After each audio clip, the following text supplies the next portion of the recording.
Hey guys, tonight we're exploring a story that everyone in history should know. The story is the biggest Tudor myths. People still believe you get comfortable. Take a moment, like the video, and subscribe. But only if you genuinely enjoy what I do here. And let me know in the comments where you're tuning in from and what time it is for you.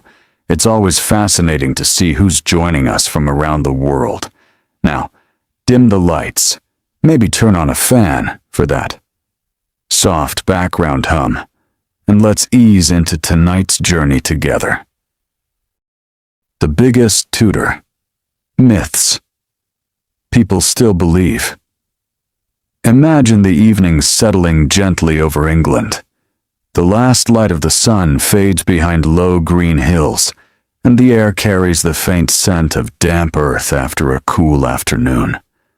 A few birds sing their final notes before becoming quiet for the night. Somewhere in the distance, the slow ringing of a church bell reminds nearby villages that another ordinary day is coming to an end. You find yourself walking along a narrow country road. The path is uneven beneath your feet, softened by years of travelers passing this way. Small cottages rest beside fields where sheep have already settled into peaceful silence. Thin streams of smoke rise from chimneys, drifting lazily into the darkening sky.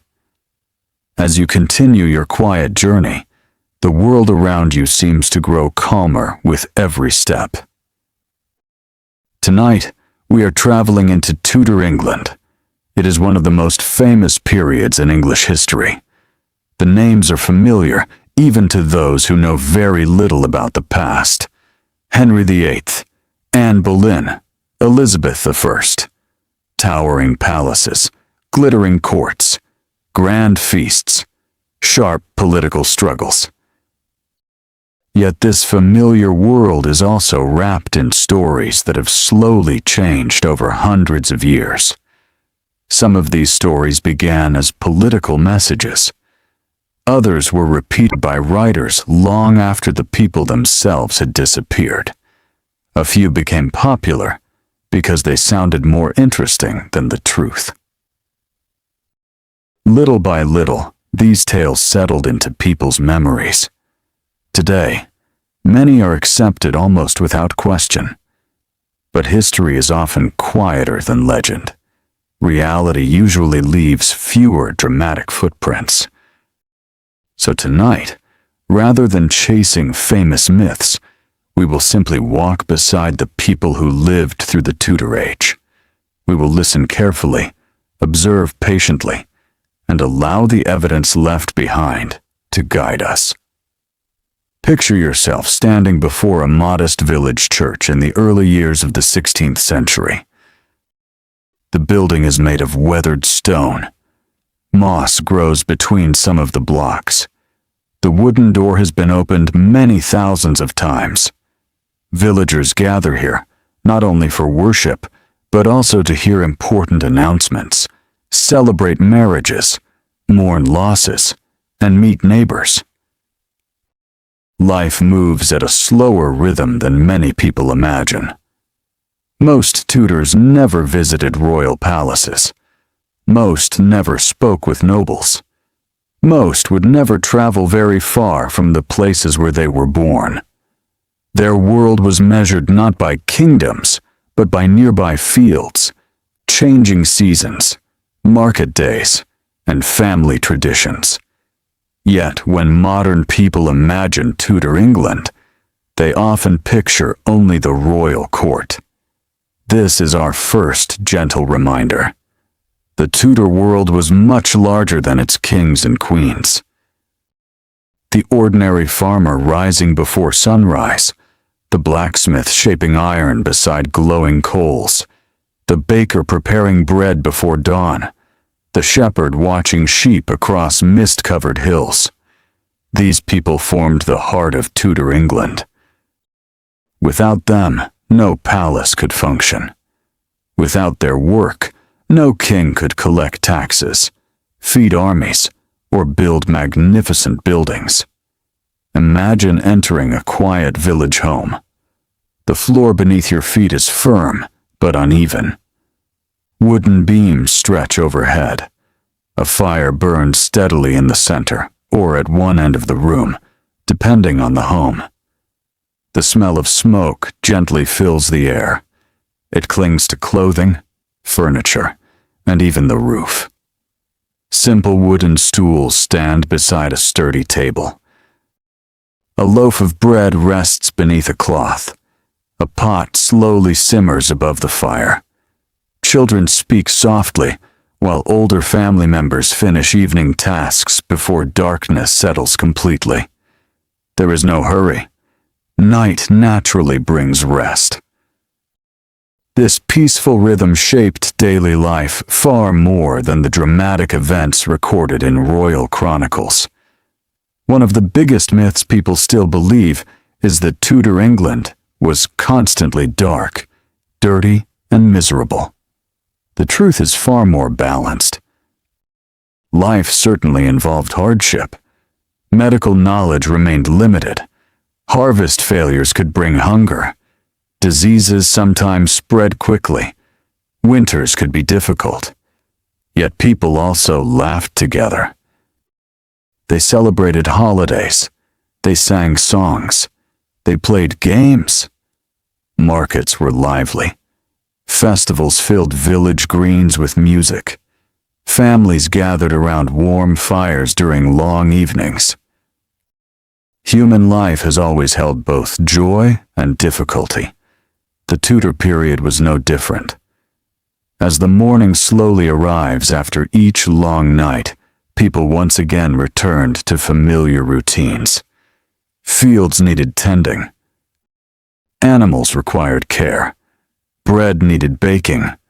Clothing needed mending. Children learned from parents through daily work rather than formal classrooms. History sometimes remembers only wars and kings. Daily life remembers ordinary moments. These quiet moments lasted much longer. Picture yourself walking through London during the reign of Henry VIII. The city is already large by European standards. Its streets are busy with merchants carrying cloth, spices, wool, timber, and countless other goods. Riverboats move steadily along the Thames. Craftsmen open workshops early. Apprentices hurry to begin another day's labor. Foreign visitors hear many languages spoken in crowded marketplaces. The city is alive. Yet another popular myth tells us that everyone in Tudor London lived surrounded by constant filth and unbearable smells. Certainly, sanitation was very different from today. Waste disposal presented ongoing challenges. Animals shared many public spaces. Smoke from thousands of fires drifted through narrow streets. But people were not careless about cleanliness. Many washed regularly using the resources available to them. Clothing was brushed. Hands were cleaned before meals whenever possible. Fresh linen was valued. Bathing practices varied across regions and social classes. But the idea that nobody cared about being clean simply does not match surviving evidence. People understood comfort. They appreciated fresh clothing. They noticed unpleasant smells just as people do today. Human senses have changed very little. Imagine visiting a prosperous merchant's home. Windows allow daylight inside. Wooden furniture has been carefully crafted. Walls may display colorful fabrics instead of bare stone. Books rest upon a shelf, showing that literacy is slowly spreading beyond monasteries and universities. Children practice reading prayers. Adults keep household accounts. Letters travel between business partners. This brings us quietly toward another enduring myth.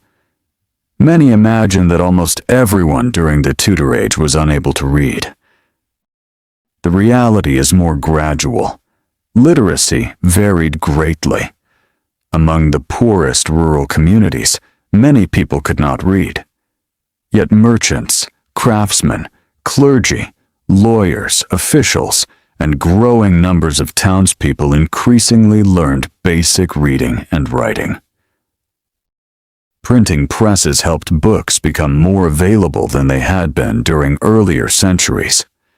Education slowly expanded. Knowledge traveled farther. Ideas crossed borders more easily. The Tudor world was changing beneath the surface. Not rapidly, not evenly, but steadily. You find yourself now approaching the walls of a great royal palace. Servants move quietly through long galleries. Candles flicker gently against carved wooden panels. Soft footsteps echo across polished floors. Somewhere nearby, musicians rehearse for an evening performance. The palace feels impressive, yet even here, myths have gathered over time. Perhaps no Tudor ruler has inspired more stories than Henry VIII.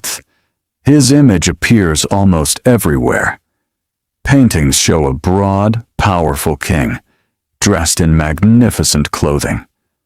Modern stories often present him as little more than an angry ruler who spent every waking hour thinking about marriage. Reality offers a fuller picture. Henry was highly educated. He enjoyed music. He composed songs. He studied theology. He hunted enthusiastically. He supported architecture. He took deep interest in government. His decisions changed England forever, especially concerning religion and royal authority. Many of those decisions caused lasting conflict. Some brought terrible suffering. Others reshaped institutions that would influence centuries of English history. Understanding Henry requires patience. Simple stories rarely capture complicated people. Imagine standing quietly in one corner of his court. Courtiers speak carefully. Every word carries meaning. Friendships shift. Political alliances change. Marriage can strengthen kingdoms. Foreign ambassadors observe every ceremony. A single conversation may influence events far beyond England's shores. Life at court is not simply glamorous. It is demanding. Every smile may conceal uncertainty. Every gesture may be noticed. This atmosphere encouraged rumors. Rumors became stories. Stories became legends. Legends eventually became accepted truths.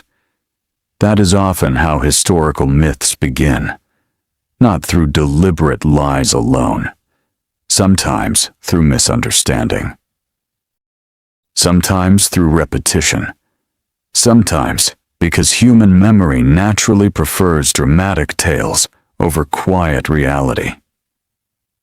Outside the palace, however, ordinary life continues almost unchanged. Farmers watch the weather. Millers grind grain. Women manage households while contributing enormously to family businesses, farming, brewing, textile production, and local trade. Children help wherever they are able. Church bells continue marking the passing hours. The seasons continue turning. Nature pays little attention to royal politics. Picture yourself resting beside a small stream as evening returns once again. The water moves gently over smooth stones. Leaves rustle softly in a cool breeze. Somewhere beyond the trees, cattle settle for the night. The peaceful countryside has witnessed every Tudor generation. Kings have come and gone. Queens have risen and fallen. Laws have changed. Faith has shifted. Yet rivers continue flowing exactly as they always have. This quiet landscape reminds us that history is not only shaped by famous names, it is also shaped by millions of ordinary footsteps that left few written records, but built the foundations of everyday life. As darkness slowly settles around the English countryside once more, our journey has only just begun. We have taken our first careful steps beyond familiar legends, discovering that myths often hide gentler, richer truths beneath them. And with the first stars beginning to appear above Tudor England, another story quietly waits, just beyond tomorrow's dawn, where one of the most enduring myths of all, the lives and marriages of Henry VIII, will reveal itself with far more nuance than popular memory has long suggested. The first light of morning arrives slowly across the English countryside. A gentle mist rests over the fields, softening the outlines of distant trees. Tiny drops of dew cling to blades of grass, catching the pale sunlight as if the earth itself has gathered 1,000 quiet stars. Somewhere nearby, a rooster announces the beginning of another day. A shepherd opens a wooden gate, and sheep begin wandering toward fresh pasture with familiar patience. You remain on the same peaceful journey. Nothing feels hurried. History, after all, rarely moves as quickly as stories often suggest. As the village slowly awakens, smoke once again curls from cottage chimneys. Bakers have already begun their work long before sunrise. Bread is one of the first comforts to greet the morning. Its warm aroma drifts through narrow lanes, mixing with the scent of damp timber and fresh earth. Imagine walking toward London along a road that countless travelers have followed before you.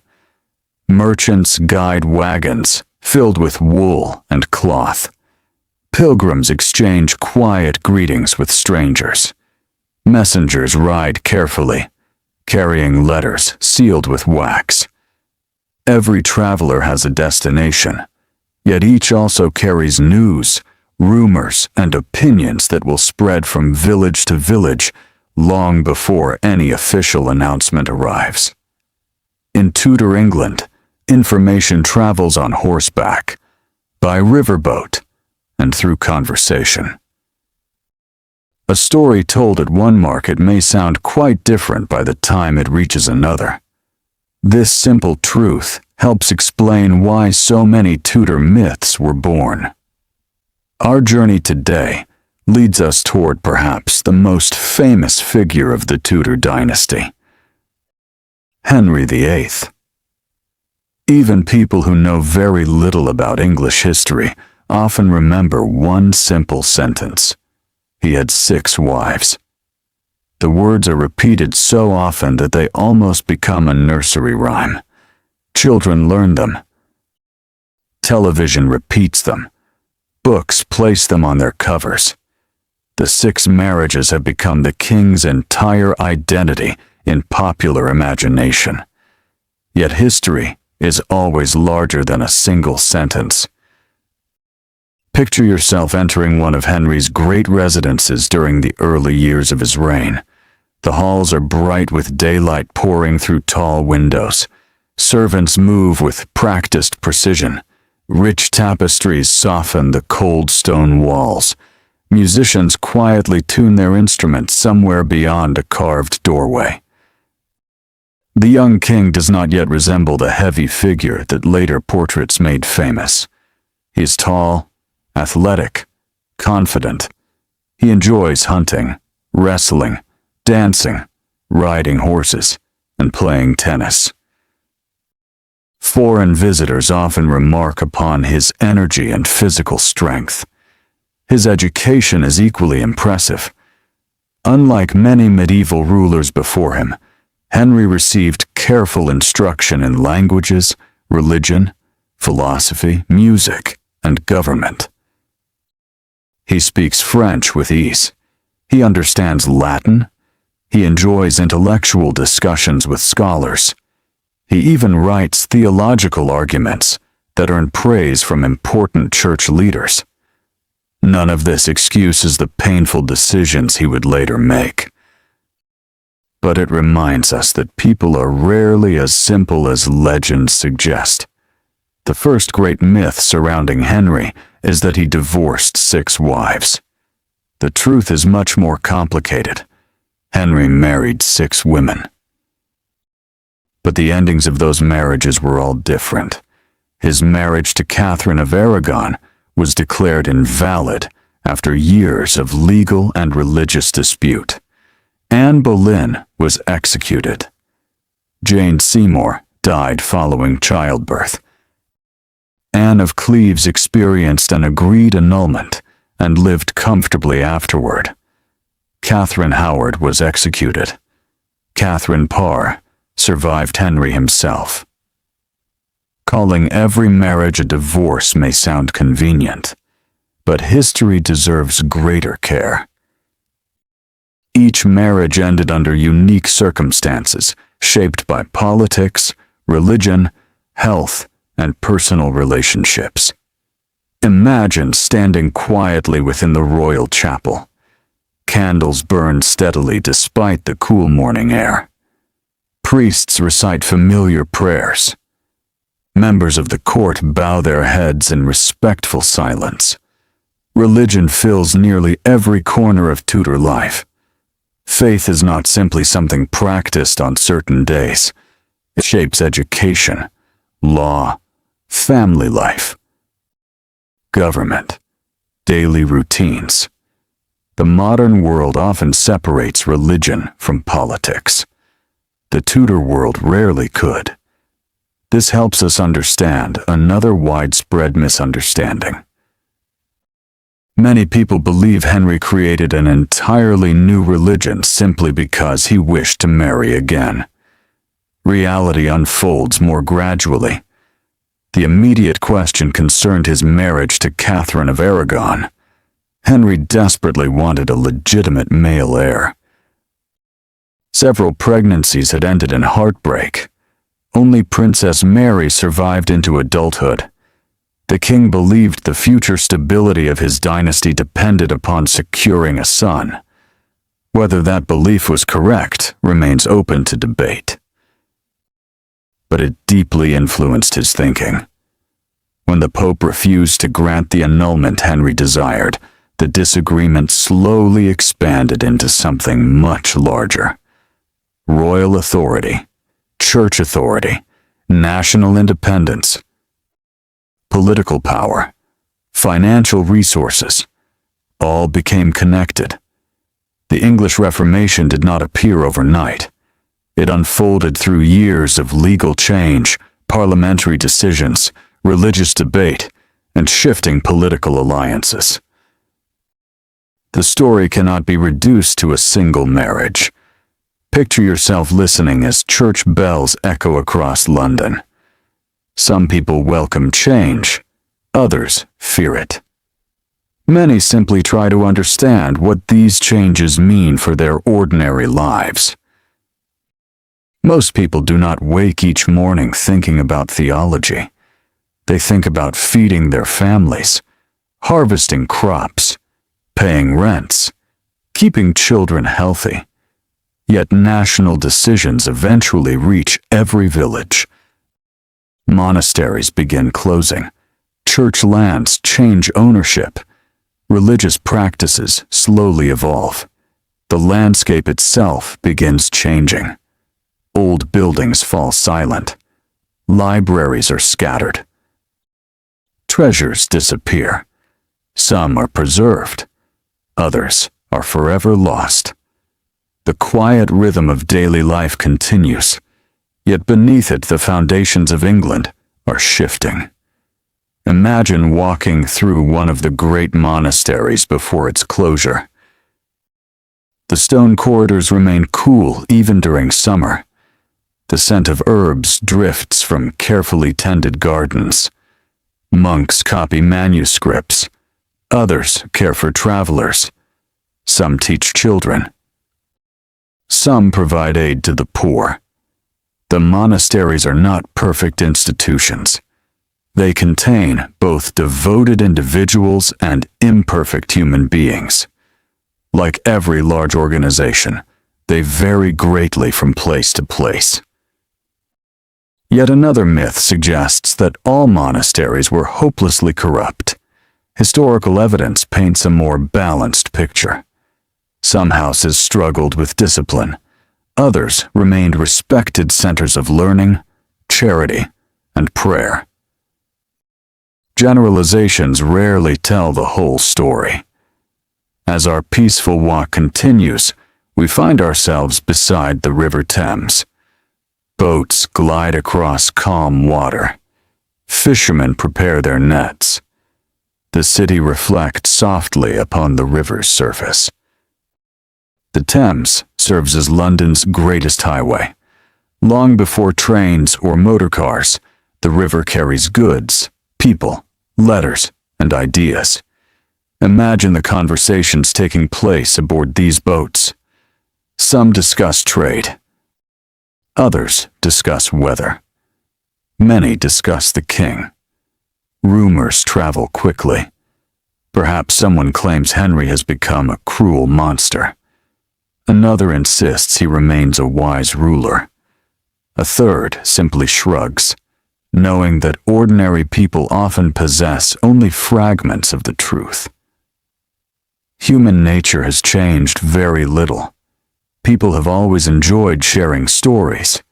Sometimes stories become larger each time they are repeated. Sometimes details disappear.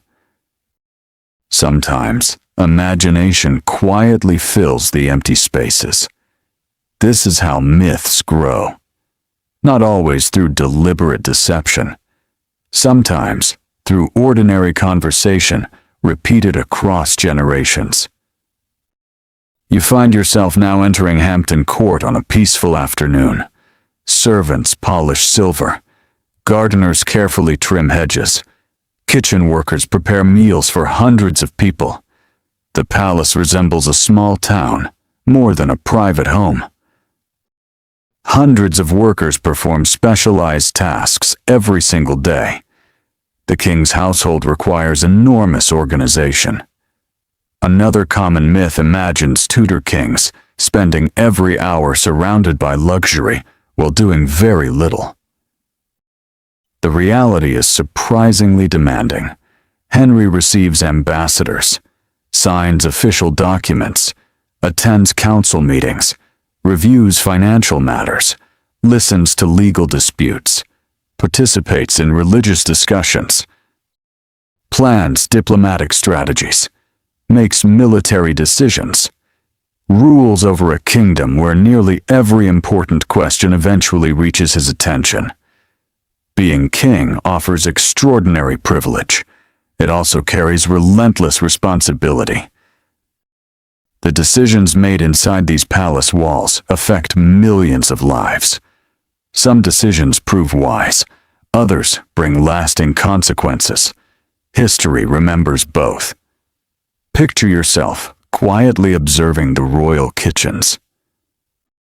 The warmth from enormous fireplaces fills the air. Fresh bread emerges from ovens. Huge joints of meat roast slowly above glowing coals. Fish arrives from rivers and coastal towns. Vegetables fill woven baskets. Herbs perfume the room with gentle fragrance. The kitchens reveal another misunderstanding. People sometimes imagine that every Tudor meal consisted entirely of meat. In reality, diets varied enormously. The wealthy enjoyed impressive banquets on special occasions. Ordinary villagers ate much simpler meals, centered around bread, pottage, vegetables, cheese, ale, and seasonal foods. Fish remained especially important during religious fasting days. Meals reflected social class, geography, and the changing seasons. Even kings did not feast extravagantly every single day. Imagine evening returning once again. The palace gradually grows quieter. Candles flicker along long galleries. Outside, the gardens settle beneath a cool breeze. Somewhere in the distance, an owl calls softly into the gathering darkness. Henry himself cannot know how history will remember him. He cannot know that future generations will reduce decades of complicated government into simple phrases. Nor can he imagine that paintings created long after his youth will define his appearance forever. He lives only in his own present, facing choices whose outcomes remain uncertain. This quiet thought is worth carrying with us. The people of history never knew they were becoming history. They worried about tomorrow, not 500 years later. As stars begin appearing above Tudor England once more, we leave the king for now. Beyond these palace walls waits another remarkable woman, whose reputation has become wrapped in even greater mystery. Her name still inspires endless debate: Anne Boleyn. And as the night grows deeper and the countryside settles into peaceful silence, our gentle journey continues toward the many stories told about her, searching patiently the quiet truth hidden beneath centuries of rumor. Imagine the night lingering just a little longer over the rooftops of Tudor England. The moon hangs quietly above the winding River Thames, its pale reflection trembling gently upon the slow-moving water. Most homes have already fallen silent. Only a few windows still glow with candlelight. Somewhere, a watchman walks steadily along a narrow street, calling out the passing hour. His voice fades into the cool air before disappearing completely. The world feels calm. The excitement that so often surrounds Tudor history has faded into the distance, allowing us to notice the quieter moments that history rarely records. As the morning slowly arrives, the eastern sky begins to brighten. A gentle mist rolls across gardens and fields. Birds greet the new day with soft songs that have sounded much the same for countless generations. Our journey continues without haste. Today, we meet one of the most discussed women in English history, Anne Boleyn. Few names from the Tudor period have collected as many stories, rumors, and misunderstandings. For centuries, people have imagined her in very different ways. Some described her as an ambitious schemer who carefully planned every step toward becoming queen. Others remembered her as a tragic victim who was treated with extraordinary injustice. Reality, as it often does, rests somewhere between simple extremes. Picture yourself arriving at the royal court during the late 1520s. The palace is filled with conversations spoken in quiet voices. Silks rustle softly as noblemen and noblewomen pass through long galleries. Messengers arrive carrying letters from foreign kingdoms. Musicians practice in distant rooms. The court is alive with movement, yet every smile hides uncertainty. No one can be entirely sure whose influence may rise or fall tomorrow. Anne Boleyn moves through this world with confidence. She has spent part of her youth in the courts of the Netherlands and France, where she received an education unusual for many women of her time. She learned languages. She observed foreign customs.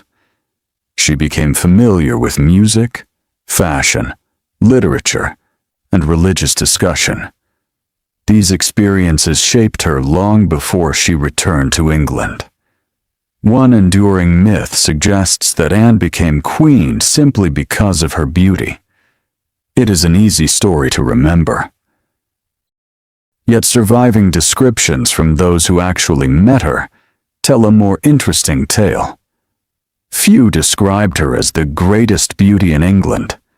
Instead, many noticed her lively conversation, her intelligence, her confidence, her wit, her graceful manner, her ability to engage in thoughtful discussion.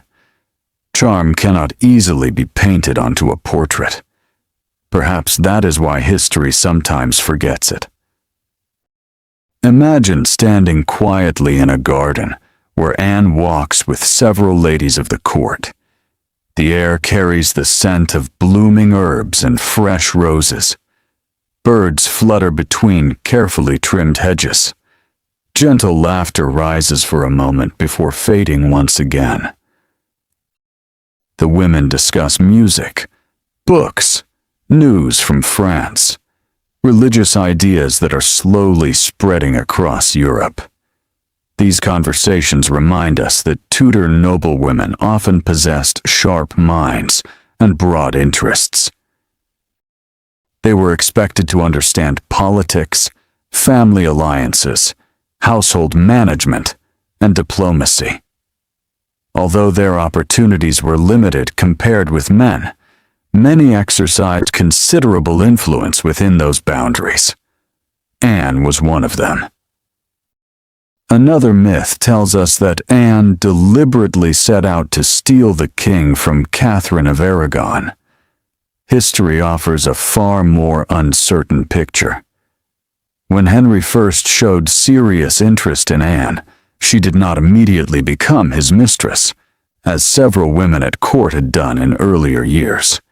Instead, she appears to have resisted that role. Whether motivated by personal conviction, family advice, religious belief, political calculation, or a combination of all these reasons, she refused to accept a position without marriage. This decision changed English history, not because Anne alone caused every event that followed. Rather, because Henry's determination grew stronger with each passing year. History rarely turns because of one person alone. Many choices combine together. Many circumstances meet at exactly the right moment. Only then does history quietly change direction. Picture yourself inside a chamber where royal advisors gather around a heavy wooden table. Maps lie open before them.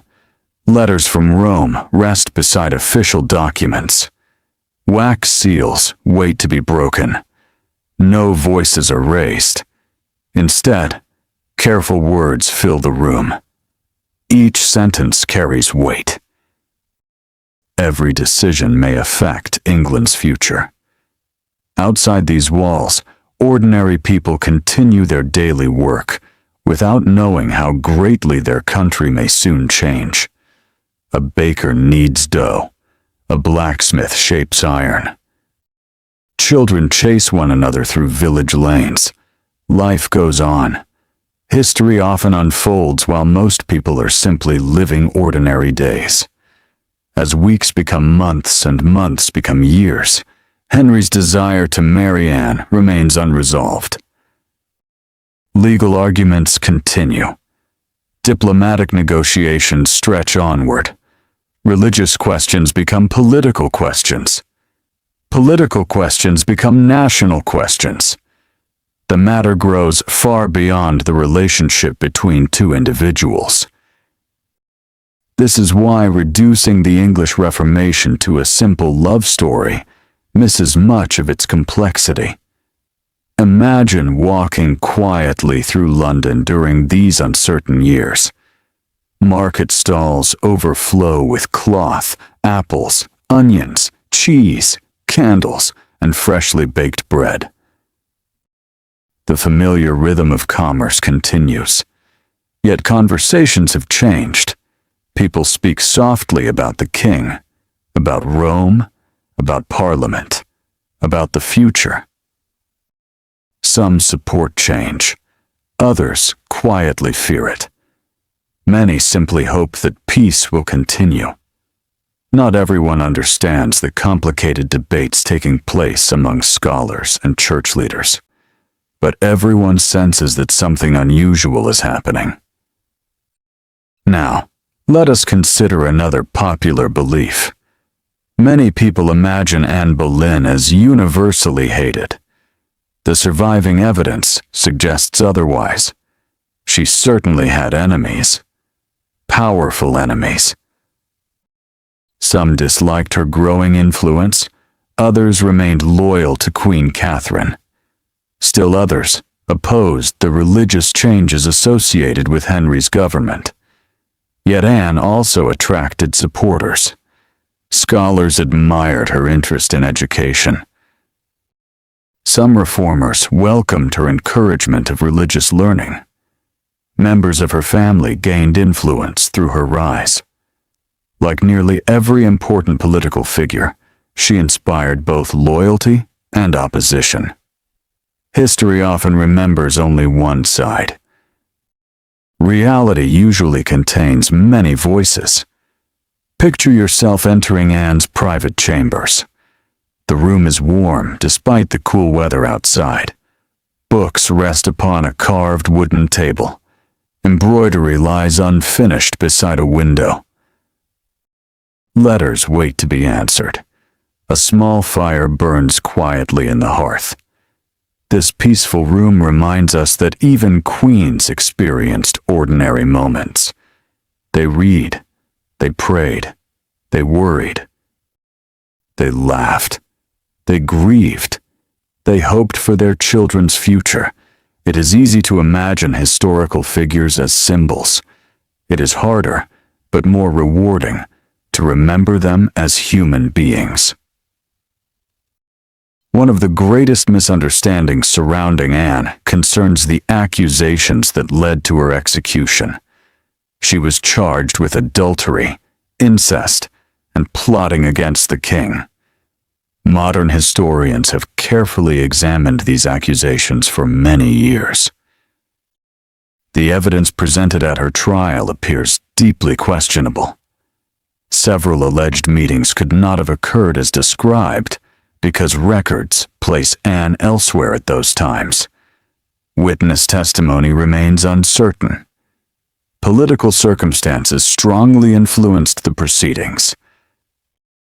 Absolute certainty is impossible after so many centuries. But many historians believe the accusations were not supported by convincing evidence. Imagine the Tower of London standing beside the river. Its stone walls appear strong and unchanging. Yet within those walls, human emotions remain as fragile as anywhere else. Fear, hope, regret, faith. These feelings do not disappear simply because someone wears a crown. Anne spends her final days there with remarkable composure, according to several contemporary accounts. She prays. She speaks kindly to attendants. She prepares herself for whatever lies ahead. On a cool May morning in 1536, her life comes to an end. Her execution shocks many throughout England and Europe. Rumors spread almost immediately. Stories grow larger with every retelling. Some become legends that survive for centuries. Perhaps the most famous legend claims that Anne's ghost still wanders through old castles carrying her own head. It is a story told around fireplaces and during guided tours. It belongs to folklore rather than history. People have always created ghost stories around places touched by tragedy. Such stories reveal more about human imagination than about the past itself. As evening approaches once more, we leave the tower behind. The river continues flowing, just as it did before Anne arrived, and just as it will long after she is gone. Boats drift quietly beneath the fading light. Merchants continue their business. Children play in narrow streets. Life does not pause, even after extraordinary events. History moves gently onward. Before long, another queen will enter Henry's life. She will not seek attention through dazzling conversation or elegant courtly manners. Instead, she will become remembered for something far quieter: her kindness, her calm nature, and the birth of the son Henry had long desired. As darkness settles peacefully across Tudor England, and the stars slowly appear above ancient rooftops, our journey continues toward the gentle story of Jane Seymour, where another familiar myth quietly waits to be uncovered. The first hints of dawn spread quietly across the eastern horizon. A cool breeze stirs the leaves of ancient oak trees, and the gentle sound of flowing water drifts through the still morning air. The fields surrounding the villages glow softly beneath a blanket of silver mist. One by one, small birds awaken, filling the silence with delicate songs that seem unchanged by the passing of centuries. You find yourself standing beside a quiet country lane. The earth beneath your feet is still damp from the night's cool air. A farmer slowly leads his horse toward the fields. Nearby, a woman opens the shutters of her cottage window, allowing fresh morning air to enter the room. Smoke begins to rise from stone chimneys as families prepare for another ordinary day. The rhythm of Tudor life continues. Kings may change. Queens may come and go. Yet the countryside greets every sunrise with the same peaceful certainty. Our journey now brings us to another woman whose life has often been hidden beneath the shadow of those who came before and after her: Jane Seymour. Unlike Anne Boleyn, Jane has rarely been remembered for dramatic speeches or bold political influence. Instead, history often presents her as quiet, gentle, and obedient. Like many familiar portraits of Tudor figures, this image contains some truth, but it is not the complete story. Imagine entering the royal court during the spring of 1536. Only days have passed since Anne Boleyn's execution. The atmosphere is strangely calm on the surface. Servants continue their duties. Musicians perform when required. Council meetings still take place. Meals are served according to tradition. Life inside the palace appears orderly. Yet beneath that order rests an unmistakable feeling of uncertainty. Many courtiers understand that fortunes can change almost overnight. Those who stood close to power yesterday may disappear tomorrow. No one feels entirely secure. Jane Seymour moves quietly through this uncertain world. She is not known for dazzling conversation or fashionable brilliance. Contemporary descriptions suggest a woman who preferred modesty over display. She carries herself with calm dignity. She speaks carefully. She attracts attention not through loud confidence, but through quiet steadiness. One common myth suggests that Jane deliberately plotted Anne Boleyn's downfall in order to become queen. It is an appealing story for those who enjoy clear heroes and villains.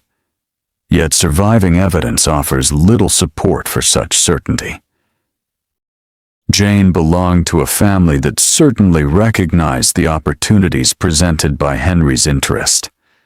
Families at court often sought advancement through marriage. This was neither unusual nor unique to the Seymours. Whether Jane herself actively pursued these ambitions remains far less certain. History leaves many questions unanswered. Sometimes, admitting uncertainty is the most honest path. Picture yourself walking through one of the palace gardens. Fresh herbs release their gentle fragrance as the morning sun warms the ground. Lavender sways lightly in the breeze. Bees move patiently among flowering plants. Jane walks slowly with several ladies accompanying her. Their conversation is quiet. No one speaks loudly in these surroundings. Every word may eventually reach unexpected ears. Court life teaches caution. The walls themselves often seem to listen. Within days of Anne's death, Henry marries Jane. To modern eyes, the speed of this marriage may appear astonishing. It has encouraged another popular belief, that Henry felt no genuine emotion regarding Anne's execution. Human feelings, however, rarely fit neatly into historical timelines. Kings lived under pressures unlike those faced by ordinary people. Dynastic security remained an overwhelming concern. Henry still lacked the healthy, legitimate son he believed essential for England's future. His decision to marry quickly reflected political urgency as much as personal desire. Imagine standing inside the royal chapel on the morning of the wedding. Candles burned steadily, despite the gentle draft moving through the stone building. The voices of priests rise softly in prayer. Noblemen observe the ceremony with careful expressions.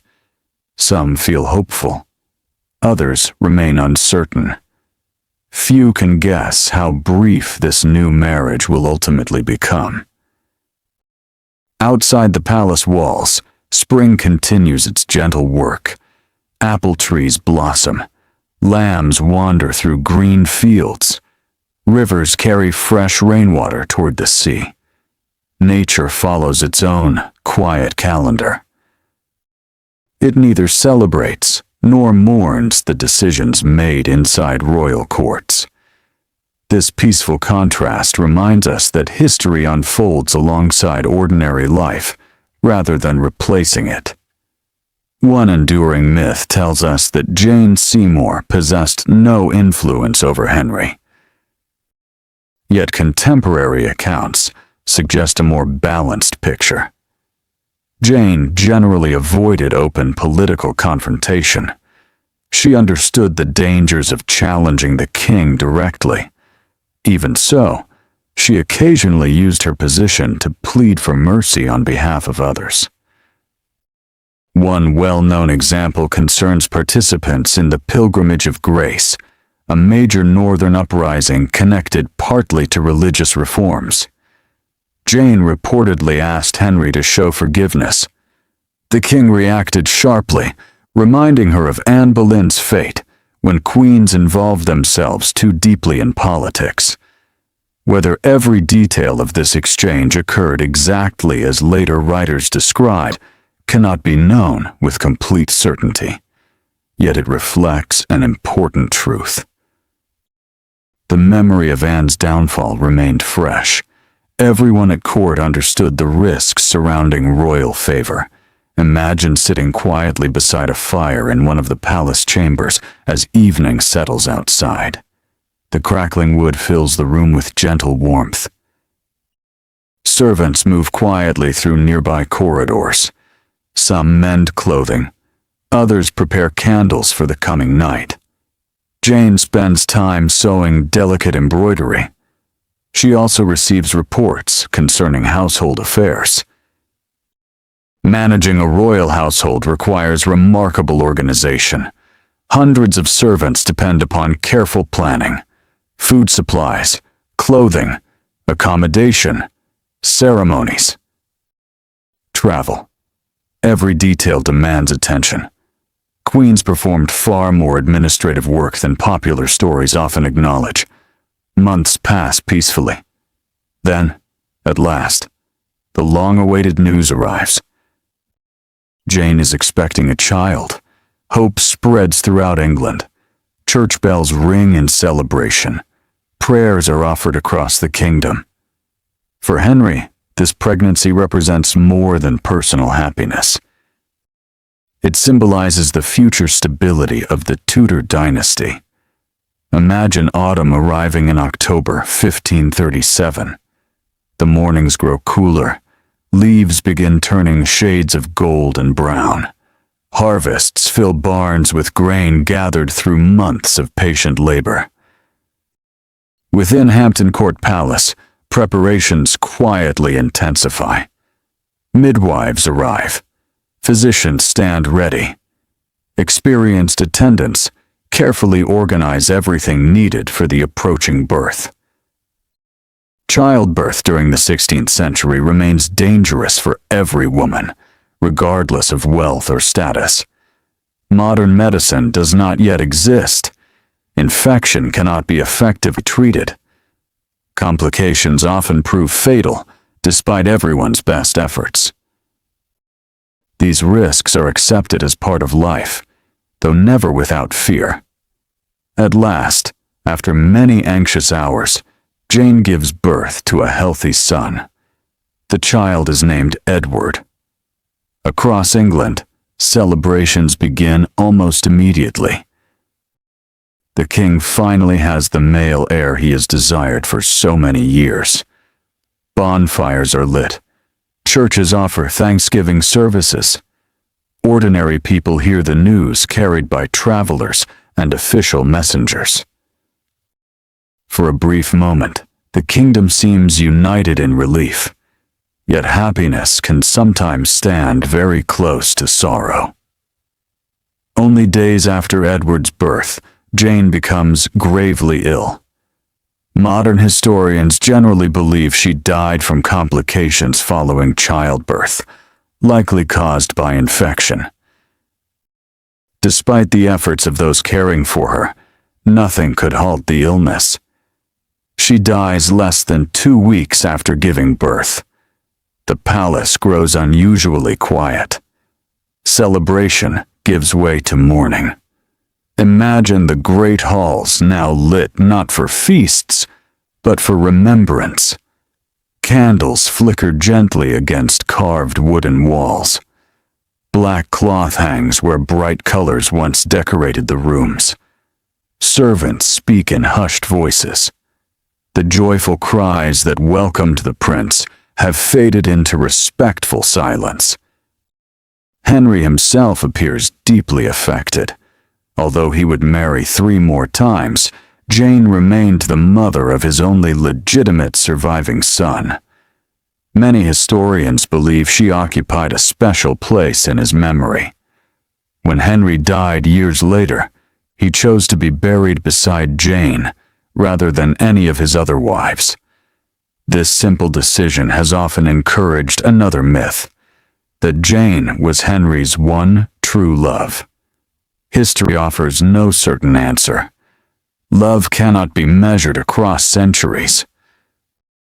We cannot enter another person's heart. We can only observe actions, letters, decisions, and surviving evidence. Perhaps Henry cherished Jane because she gave him the son he long desired. Perhaps genuine affection also existed. Perhaps both are true. Human emotions are rarely simple. Picture yourself leaving Hampton Court as evening falls once again. The palace gradually disappears behind ancient trees. The River Thames reflects the fading colors of the sky. A cool wind carries the scent of autumn leaves across the quiet water. The Tudor story continues moving forward. Young Prince Edward sleeps peacefully, unaware that one day he will become king. Henry believes the future is finally secure. Yet history has a gentle way of surprising those who think they have reached certainty. Beyond the palace gates, another queen already waits quietly in the future. She will arrive from a distant German duchy, speaking little English, carrying hopes of a political alliance that will become one of the most misunderstood marriages in Tudor history. As the stars slowly appear above England once more, our peaceful journey continues toward the quiet story of Anne of Cleves, where another enduring Tudor myth patiently awaits the light of a new morning. Night settles gently over the winding River Thames once again. The last traces of daylight fade behind the distant hills, and a soft blanket of darkness stretches across fields, forests, and quiet villages. The air has grown cooler now. Somewhere beyond the palace walls, an owl calls into the stillness. A light breeze carries the familiar scent of wood smoke from hundreds of cottage hearths, reminding every family that another peaceful evening has arrived. Inside homes throughout England, candles flicker softly. Simple suppers have been shared. Children are beginning to grow sleepy. Older family members quietly mend clothing, finish small household tasks, or whisper together beside the warmth of the fire. Life moves with a rhythm that feels steady and comforting.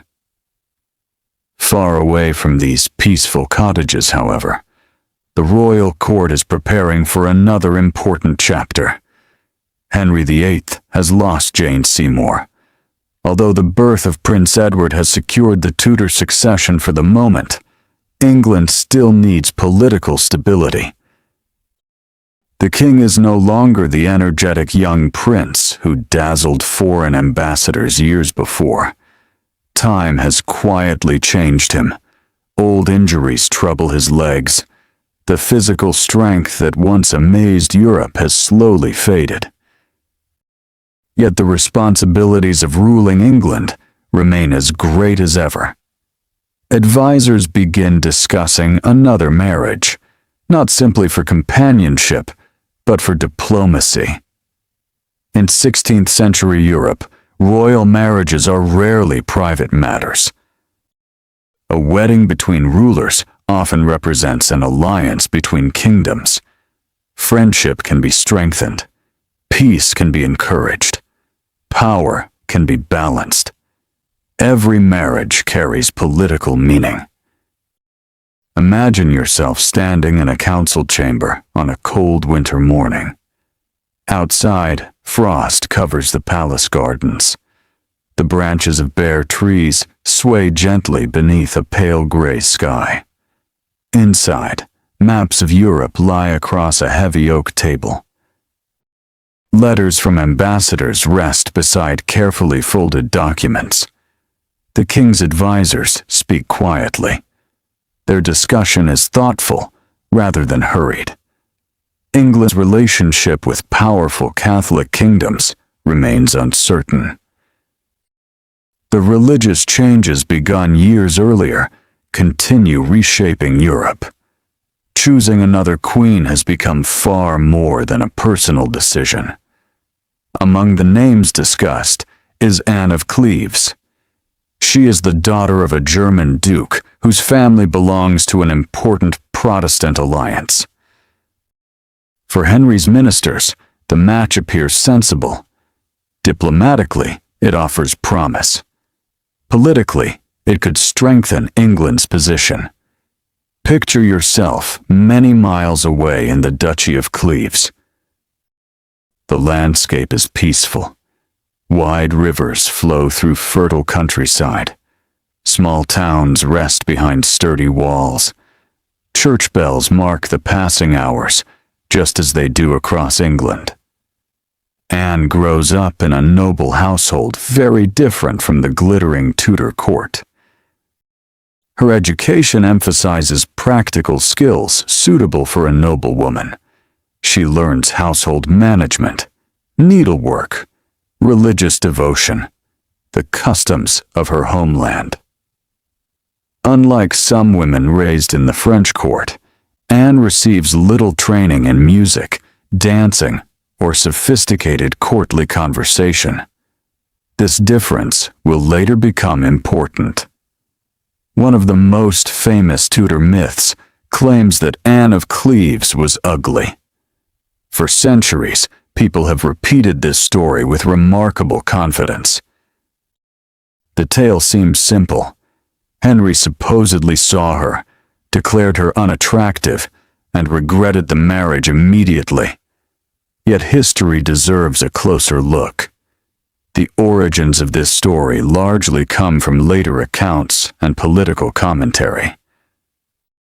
Contemporary evidence is far less dramatic. Imagine the artist Hans Holbein the Younger carefully preparing his materials. His brushes rest neatly beside freshly mixed paints. Natural light enters the studio through a tall window. Holbein is among the finest portrait painters in Europe. His task is important. He has been sent to paint Anne so that Henry may judge the proposed marriage. Holbein works with remarkable skill. His reputation depends upon accuracy. A portrait that seriously misrepresented its subject would damage both his career and his credibility. The finished painting presents Anne with dignity and calm confidence. Modern historians generally believe Holbein aimed to produce a faithful likeness rather than a flattering fantasy. If so, the famous story that Henry was completely deceived becomes much less convincing. Imagine Anne beginning her long journey toward England. The roads are muddy from winter weather. Horses pull heavy wagons carrying clothing, household goods, and personal belongings. Servants ride alongside. The journey takes many days. Each evening the travelers rest before continuing again at sunrise. Anne leaves behind everything familiar: her language, her customs, her family, her childhood home. Such journeys required courage. By the time Anne reaches England, she enters an entirely different world. The language spoken around her is unfamiliar. Court etiquette differs from that of Cleves. Faces are new. Expectations are enormous. Many people today would find such a transition overwhelming. Anne experiences it while knowing that her future depends upon pleasing one of Europe's most powerful monarchs. Picture yourself standing quietly near Rochester, where Henry decides to surprise his future bride. Influenced by popular tales of romantic chivalry, he disguises himself and joins a small group of companions. The plan seems charming in theory. The king hopes Anne will recognize him instantly, proving that destiny itself draws them together. Reality unfolds rather differently. Anne has never met Henry. She does not know what he looks like. She has no reason to expect strangers behaving playfully. She responds politely, but without special enthusiasm. Only afterward does she learn the man's true identity. Henry feels disappointed. Modern readers sometimes smile at this story. From Anne's perspective, however, her reaction seems perfectly understandable. No one can recognize a stranger simply because he wishes to be recognized. Another myth quietly loses its certainty. Imagine the wedding taking place despite these awkward beginnings. The ceremony follows tradition. Prayers are spoken. Witnesses observe respectfully. Music fills the chapel. Outwardly, everything appears successful. Yet within weeks, difficulties become impossible to ignore. Henry privately complains that he feels little attraction toward Anne. Whether these feelings result from appearance, personality, communication difficulties, unrealistic expectations, declining health, or some combination of all these factors remains uncertain. History rarely provides complete answers. It usually offers fragments that careful readers must assemble. One fact, however, is clear. The marriage is never fully successful. Months later, both sides quietly agree that an annulment serves everyone's interests. Unlike Anne Boleyn or Catherine Howard, Anne of Cleves does not resist. She cooperates. She accepts the decision with remarkable practicality. In return, Henry treats her generously. She receives substantial property, comfortable residences, a generous income, and perhaps most importantly, she remains safe. Imagine Anne settling into one of her English homes after the annulment. The atmosphere is peaceful. Gardens bloom outside her windows. Servants continue their daily routines. Letters arrive from friends and relatives. She no longer carries the heavy responsibilities of being queen. Instead, she occupies a unique place within the royal family. Henry grants her the respectful title of the king's beloved sister. It is an unusual arrangement, yet it proves surprisingly successful. Anne outlives Henry. She also outlives his son Edward. She outlives Mary I. Only during the reign of Elizabeth I does her remarkable life finally come to an end. This reality challenges another common assumption. People often imagine that every wife of Henry VIII met a tragic fate. The familiar rhyme encourages this belief. Divorced, beheaded, died. Divorced, beheaded, survived. Simple words, easy to remember.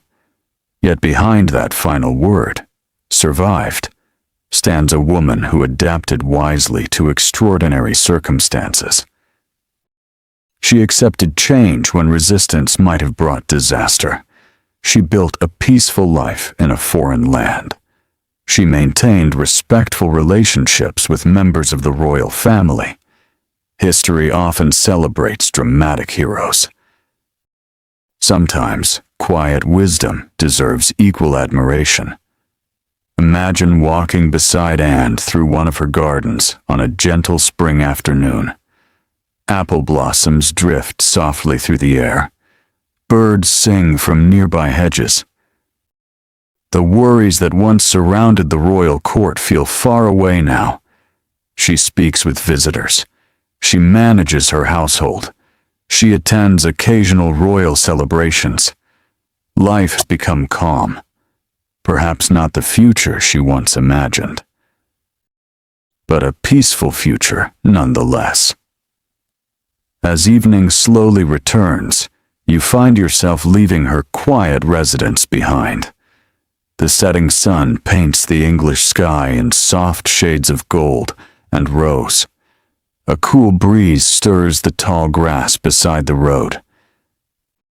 Somewhere ahead, church bells welcome another peaceful night.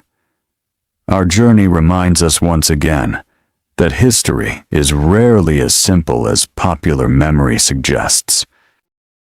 Anne of Cleves was not merely the ugly wife. She was a thoughtful noblewoman who navigated one of history's most difficult royal marriages with remarkable dignity, patience, and practical wisdom. And while her story ends in quiet comfort, another chapter of Tudor history approaches with a far darker mood. A young queen will soon enter Henry's court. She is lively, cheerful, and much younger than the aging king. Her name is Catherine Howard. For generations, she has been remembered only through whispers of scandal and betrayal. But beneath those familiar stories lies a far more human life, waiting patiently for us to discover as another peaceful morning begins over Tudor England.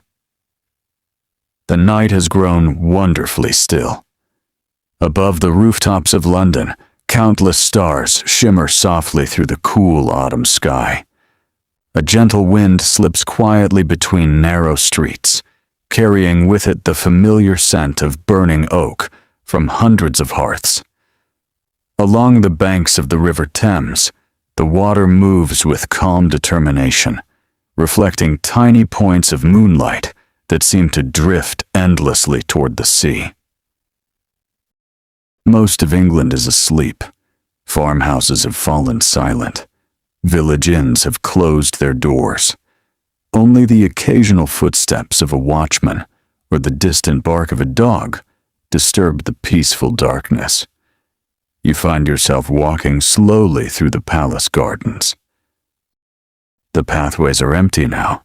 Leaves rustle gently beneath your feet. Somewhere beyond the carefully shaped hedges, a fountain continues its quiet song, just as it has through countless evenings before this one. History often remembers palaces as places of endless celebration. Yet during the stillness of night, they become surprisingly peaceful. Candles burn low in long corridors. Servants finish their final duties before resting. Even kings eventually retire from meetings, ceremonies, and endless decisions. Tonight, our journey brings us to another queen whose story has been wrapped in myth for nearly 500 years. Her name is Catherine Howard. Few figures from Tudor England have been judged so quickly by history. For generations, she has often been described with only a handful of words: careless, unfaithful, foolish. Yet such simple descriptions rarely satisfy the careful historian. They tell us very little about the human being behind the name. Imagine yourself in the bustling household of the Dowager Duchess of Norfolk, where Catherine spends much of her youth. Unlike the orderly image many people imagine for noble households, this large residence is busy and sometimes loosely supervised. Children of noble families are raised together. Servants move constantly from room to room. Teachers come and go. Visitors arrive without much ceremony. The atmosphere is lively rather than strictly controlled. Young people enjoy music, conversation, dancing, games. Friendships form naturally. So do mistakes. Catherine grows up in this environment. She receives an education suitable for a young noblewoman, although perhaps not as thorough as some of her cousins. She learns household skills, religious practice, reading to a limited degree, needlework, courtly manners. Like many teenagers in every century, she also experiences youthful relationships before fully understanding how greatly they may shape her future. One of the biggest myths surrounding Catherine is that she entered Henry's court as a clever woman, carefully planning to deceive everyone around her. The surviving evidence suggests something much more ordinary. She was very young. Most historians believe she was somewhere between 17 and 19 years old when she married Henry. The king himself was approaching 50. The difference between their ages was remarkable. Imagine standing in one of the royal reception halls as Catherine first attracts the king's attention. The room glows warmly beneath hundreds of candles. Music fills the air with gentle melodies played upon lutes and viols. Ladies wear gowns embroidered with fine thread. Courtiers speak politely while carefully observing one another. Henry notices Catherine's youthful energy. After years marked by illness and disappointment, her cheerful nature likely offered a welcome contrast to the burdens of government. Popular stories often present Catherine as deeply in love with the aging king. Others insist she never cared for him at all.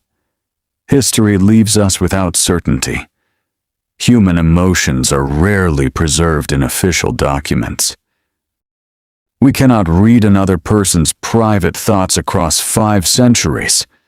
What we can observe are actions, letters, court records, diplomatic reports. These reveal fragments rather than complete portraits.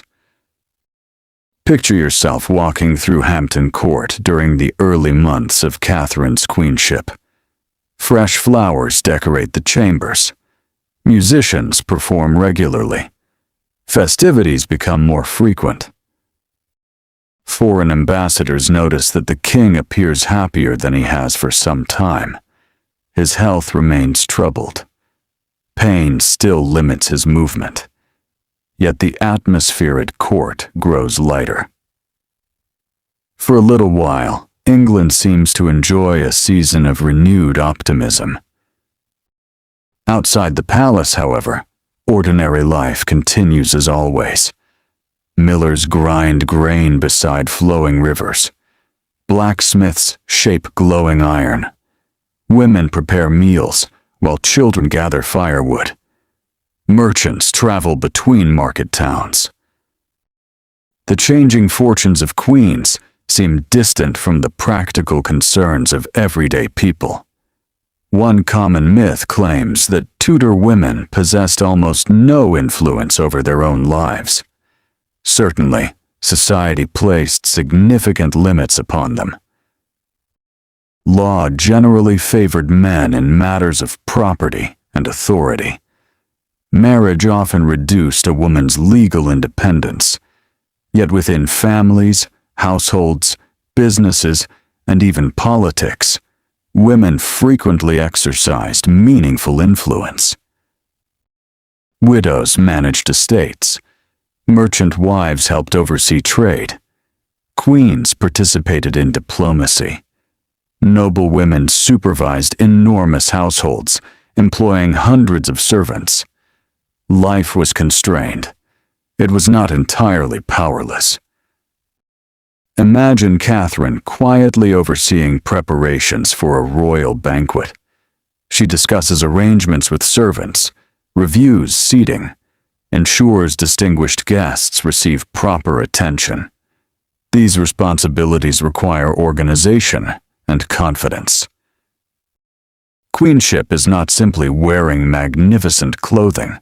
It demands constant attention to ceremony, hospitality, charity, and representation. Every gesture carries meaning. Every public appearance reinforces royal authority. Months pass gently. Then, almost without warning, the atmosphere begins to change. Rumors emerge. Old acquaintances from Catherine's earlier life begin speaking about relationships that existed before her marriage.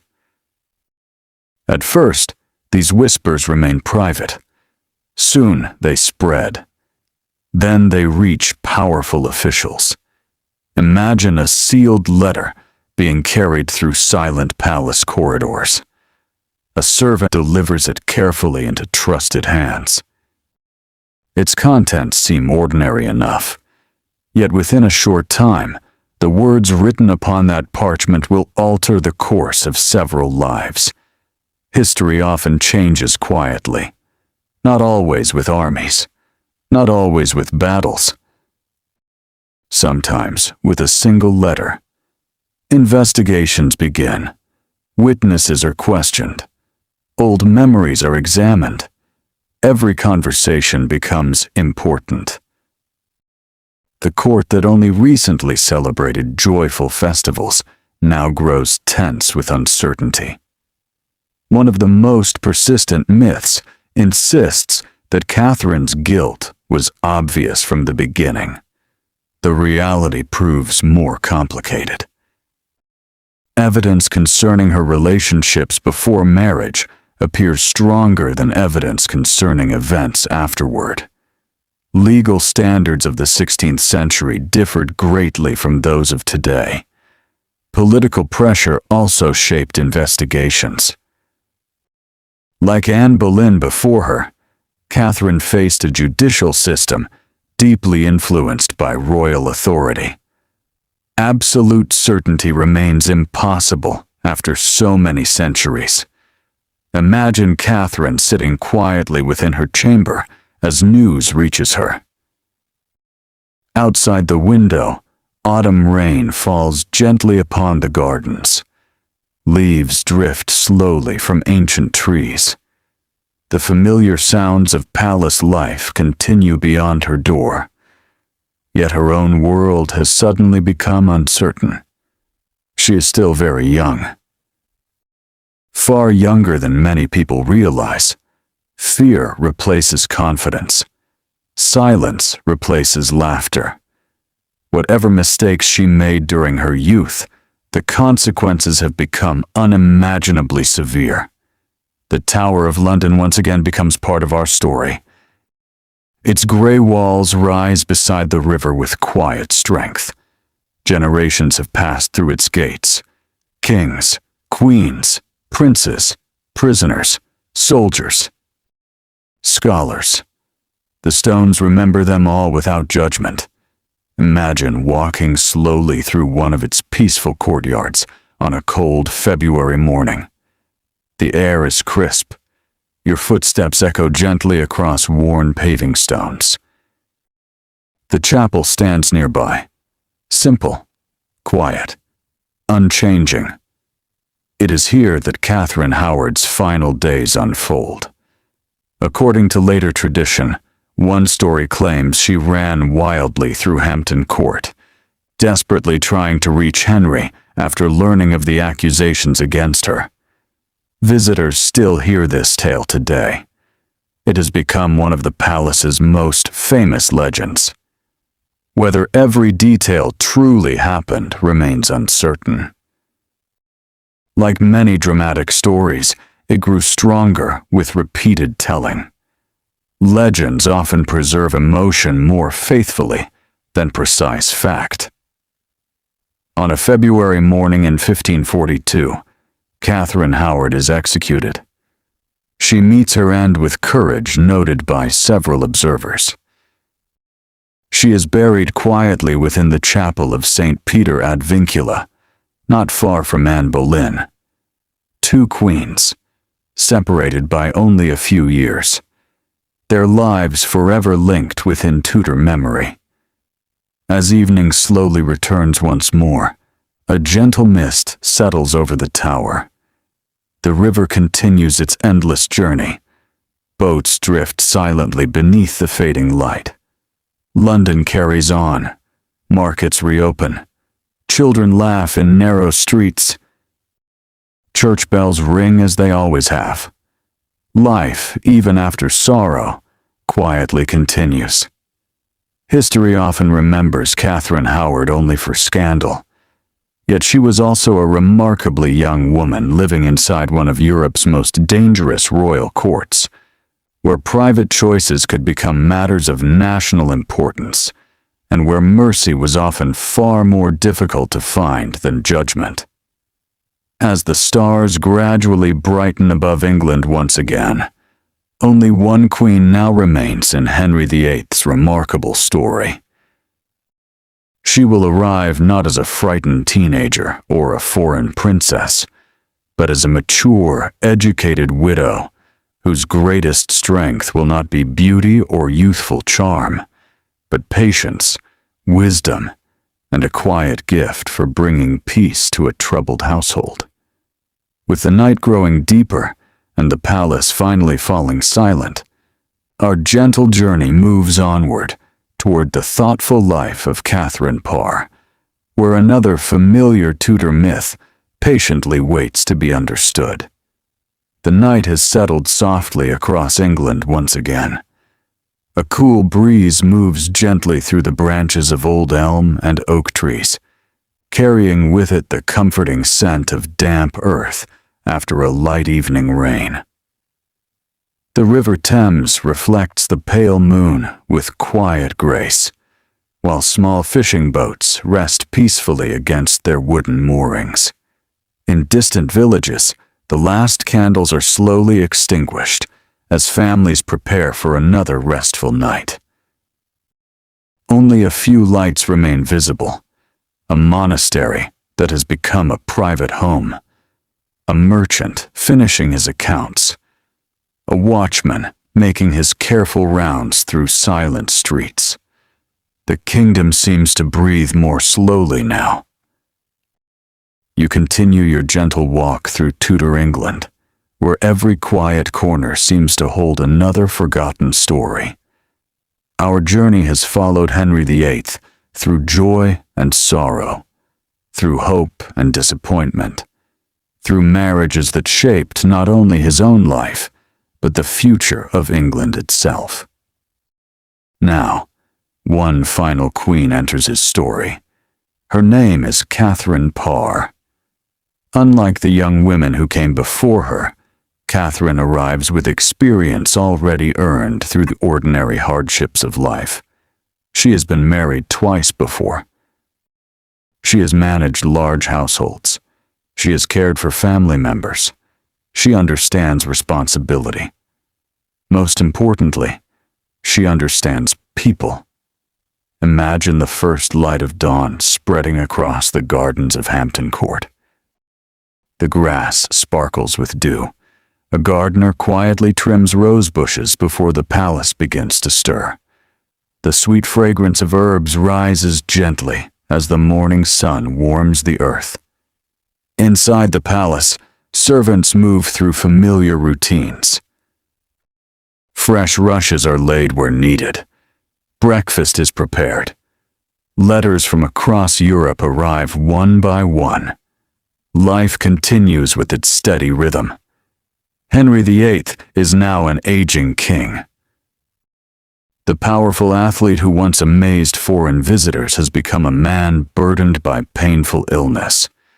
Years earlier, a serious injury to his leg had never fully healed. The wound causes constant discomfort. Walking has become difficult. At times, he must rely upon mechanical devices or the support of attendants. Pain has become a daily companion. History sometimes remembers Henry only through anger, yet chronic pain changes many lives. Modern medicine understands that constant physical suffering often affects mood, patience, and judgment. This does not excuse harsh decisions, but it reminds us to see historical figures as complete human beings rather than simple characters. Picture yourself entering one of the king's private chambers. The fire burns warmly despite the cool weather outside. Heavy curtains soften the morning light. Physicians quietly discuss treatments, using the medical knowledge available in their own time. Herbal remedies, bandages, careful observation. Their understanding is limited by the science of the 16th century, yet they work with sincere determination. Beside the king sits Catherine Parr. She reads aloud from a book. Her voice is calm. There is no hurry.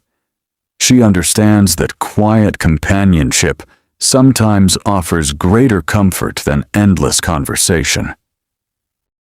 One of the greatest myths surrounding Catherine Parr is that she was simply a kind nurse caring for an elderly husband. Kindness certainly formed part of her character, but she was much more than a devoted companion. She was among the most educated queens England had ever known. She could read and write with remarkable skill. She took a deep interest in religious scholarship. She corresponded with learned men and women. She even became the first English queen to publish books under her own name. This was an extraordinary achievement during an age when very few women published their own writings. Imagine Catherine seated beside a large window overlooking the palace gardens. A sheet of carefully prepared paper rests before her. A small bottle of ink stands nearby. She pauses for a moment before writing another thoughtful sentence. Outside, Birds sing among blossoming trees. Inside, ideas quietly take shape. She writes, not for fame. She writes because she believes learning can strengthen faith and improve people's lives. Her books encourage personal reflection and religious devotion. For many readers, they become valuable sources of comfort. Another common myth suggests that women during the Tudor period rarely contributed to intellectual life. Catherine gently proves otherwise. She supports education. She encourages discussion. She values books. She helps promote learning among members of the royal household. Through quiet influence rather than dramatic speeches, she leaves an important mark upon English history. Imagine walking through the palace library. Shelves hold carefully bound volumes. Some are written in Latin, others in English. The smell of leather bindings mixes gently with the scent of polished wood. Candles burn steadily beside reading desks. Books remain precious possessions. Each one represents months or even years of careful work. To own books is both a privilege and a responsibility. Catherine treasures them deeply. Perhaps her greatest contribution, however, lies within the royal family itself. Henry's children have experienced difficult childhoods. Mary witnessed the painful end of her mother's marriage. Elizabeth lost her own mother while still very young. Prince Edward grows up surrounded by enormous expectations. Relations between the royal children have often been strained by politics and changing laws. Catherine works patiently to improve these relationships. Imagine the three young royals gathered together for an evening meal. The atmosphere is peaceful. Conversation flows naturally. No one knows what the future holds. Yet for a little while, they simply share one another's company as a family. Catherine encourages this quiet harmony. She welcomes Mary. She cares for Elizabeth. She oversees Edward's education with thoughtful attention. One lasting result of her influence appears in Henry's final succession arrangements. Mary and Elizabeth, though previously declared illegitimate at different times, are restored to the line of succession after Edward. This decision would shape England's future in ways no one could fully imagine. As afternoon sunlight stretches across palace courtyards, another challenge quietly approaches. Religious disagreements remain powerful throughout England. Some church leaders favor further reform. Others prefer older traditions. Catherine herself leans toward Protestant ideas. She enjoys discussing theology with scholars. Occasionally, she even debates religious questions with Henry. Imagine one quiet evening beside the fire. The king and queen discuss scripture. Their voices remain calm. Books lie open upon a nearby table. At first, the conversation is friendly, yet opinions differ. Henry, despite leading the English Church, often retains many traditional religious beliefs. Discussion gradually becomes disagreement. At court, even honest disagreement can become dangerous. Some conservative advisors notice Catherine's religious interests. Whispers begin. Accusations quietly gather. Plans are made. For a brief period, Catherine herself comes close to arrest. History seems ready to repeat one of its familiar tragedies. Imagine Catherine learning that officials may soon arrive with orders against her. The palace suddenly feels much larger and much quieter. Footsteps echo through distant corridors. Every knock upon a door seems unusually important. Unlike some before her, Catherine responds with remarkable wisdom. She requests an opportunity to speak privately with the king. According to later accounts, she gently explains that their discussions never aimed to challenge his authority. Instead, she says she asked questions simply to distract him from his pain and to learn from his greater knowledge. Whether every word survives exactly as spoken cannot be known. But the conversation succeeds. Henry's anger softens. The planned arrest never takes place. It is one of the quietest, yet most remarkable escapes in Tudor history. Imagine stepping into the palace gardens that evening. The danger is past. A gentle breeze stirs the lavender. The sound of distant church bells drifts across the fields. Sometimes, history changes not through battles or revolutions, but through calm words spoken at exactly the right moment. Years pass. Henry's health continues declining. Winter mornings become increasingly difficult. Meetings grow shorter. Travel becomes less frequent. The once energetic king now spends much of his time indoors. Finally, in January 1547, Henry VIII dies at the age of 55. Church bells ring throughout England. Courtiers dress in black. The long reign that transformed the kingdom has come to its quiet end. Imagine the palace after the king's death. The corridors seem strangely empty. Servants continue their duties, yet everything feels different. One chapter of English history has closed. Another is about to begin. Young Edward VI becomes king. He is only 9 years old. Real power rests with advisors who govern in his name. Catherine Parr is now free to shape her own future. Soon, she marries Thomas Seymour, a man she had known before becoming queen.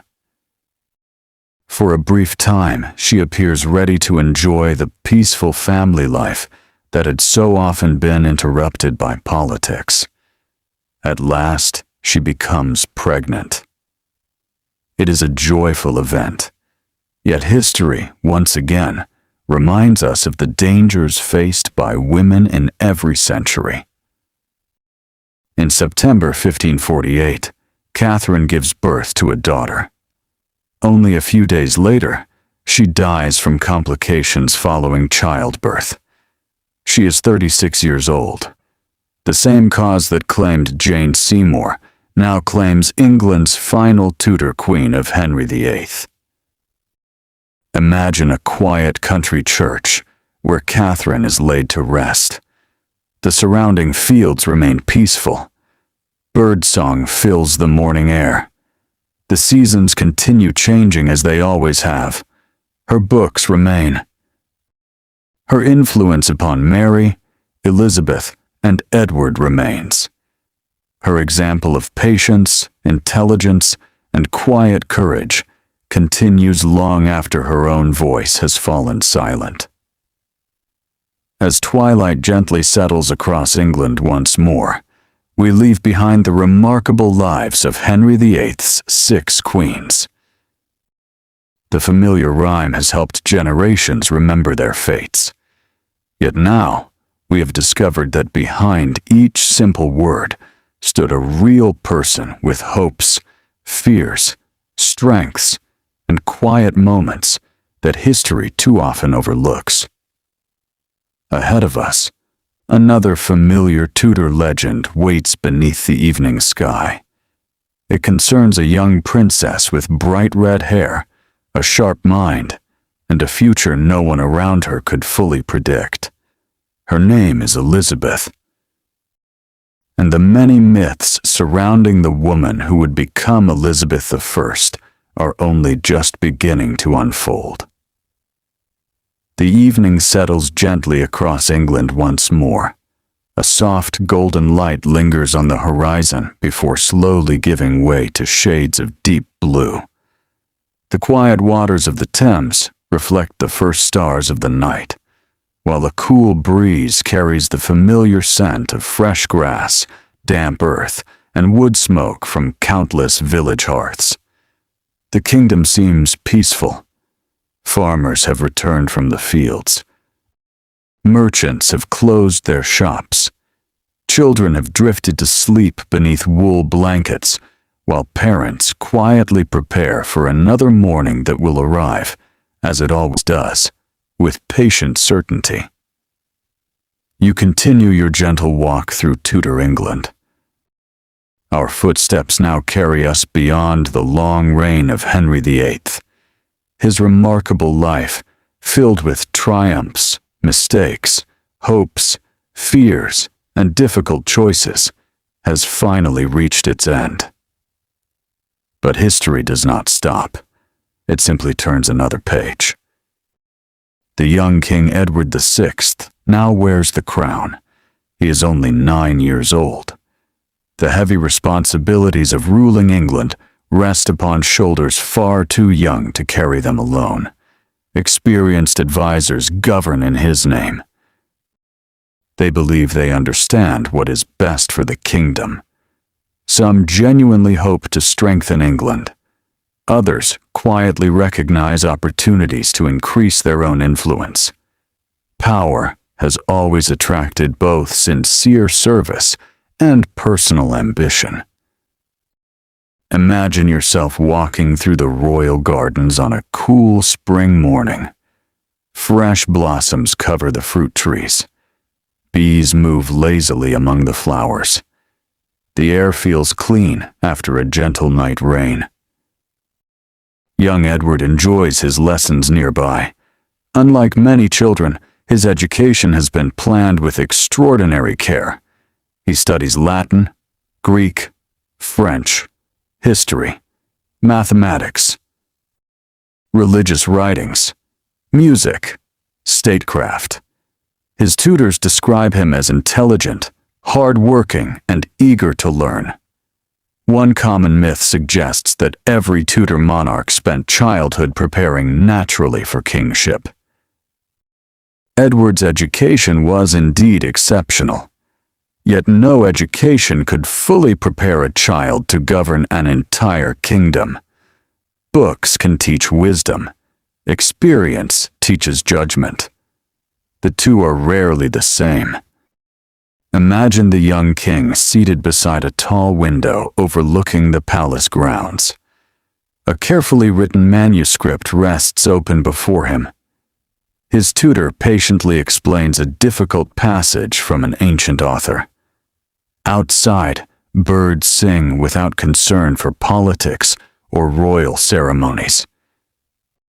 Inside, a boy quietly learns lessons that he hopes will someday make him a wise ruler. History often remembers kings only through their public decisions. It easily forgets the children they once were. As the months quietly pass, England continues changing. Religious reforms move forward more quickly than they had under Henry VIII. Church interiors become simpler. Some traditional ceremonies disappear. New prayer books appear in English. For many ordinary people, these changes arrive gradually. Some welcome them. Others feel uncertain. Most simply try to adapt while continuing their ordinary lives. Imagine entering a small parish church in a quiet village. Sunlight falls softly through colored glass. Wooden pews creak gently beneath familiar neighbors. The priest now speaks words that sound different from those remembered in earlier years. Some worshippers listen with interest. Others silently miss older traditions. Change often feels this way. It arrives unevenly. Not everyone experiences it in the same manner. Far from these quiet churches lives another member of the Tudor family. a young woman whose future remains impossible to predict. Princess Elizabeth. She has already experienced more uncertainty than many people encounter in an entire lifetime. Her mother, Anne Boleyn, was executed before Elizabeth reached her 3rd birthday. For years, her position changed with shifting political circumstances. Sometimes treated as an honored princess, sometimes declared illegitimate, sometimes welcomed, sometimes kept at a careful distance. Yet throughout these changing fortunes, one thing quietly remained constant: her love of learning. Picture yourself entering Elizabeth's study. Books line the shelves. Maps rest upon a heavy oak table. Sheets of carefully written translations lie neatly arranged. Morning sunlight fills the room. The young princess bends over a page, reading with careful concentration.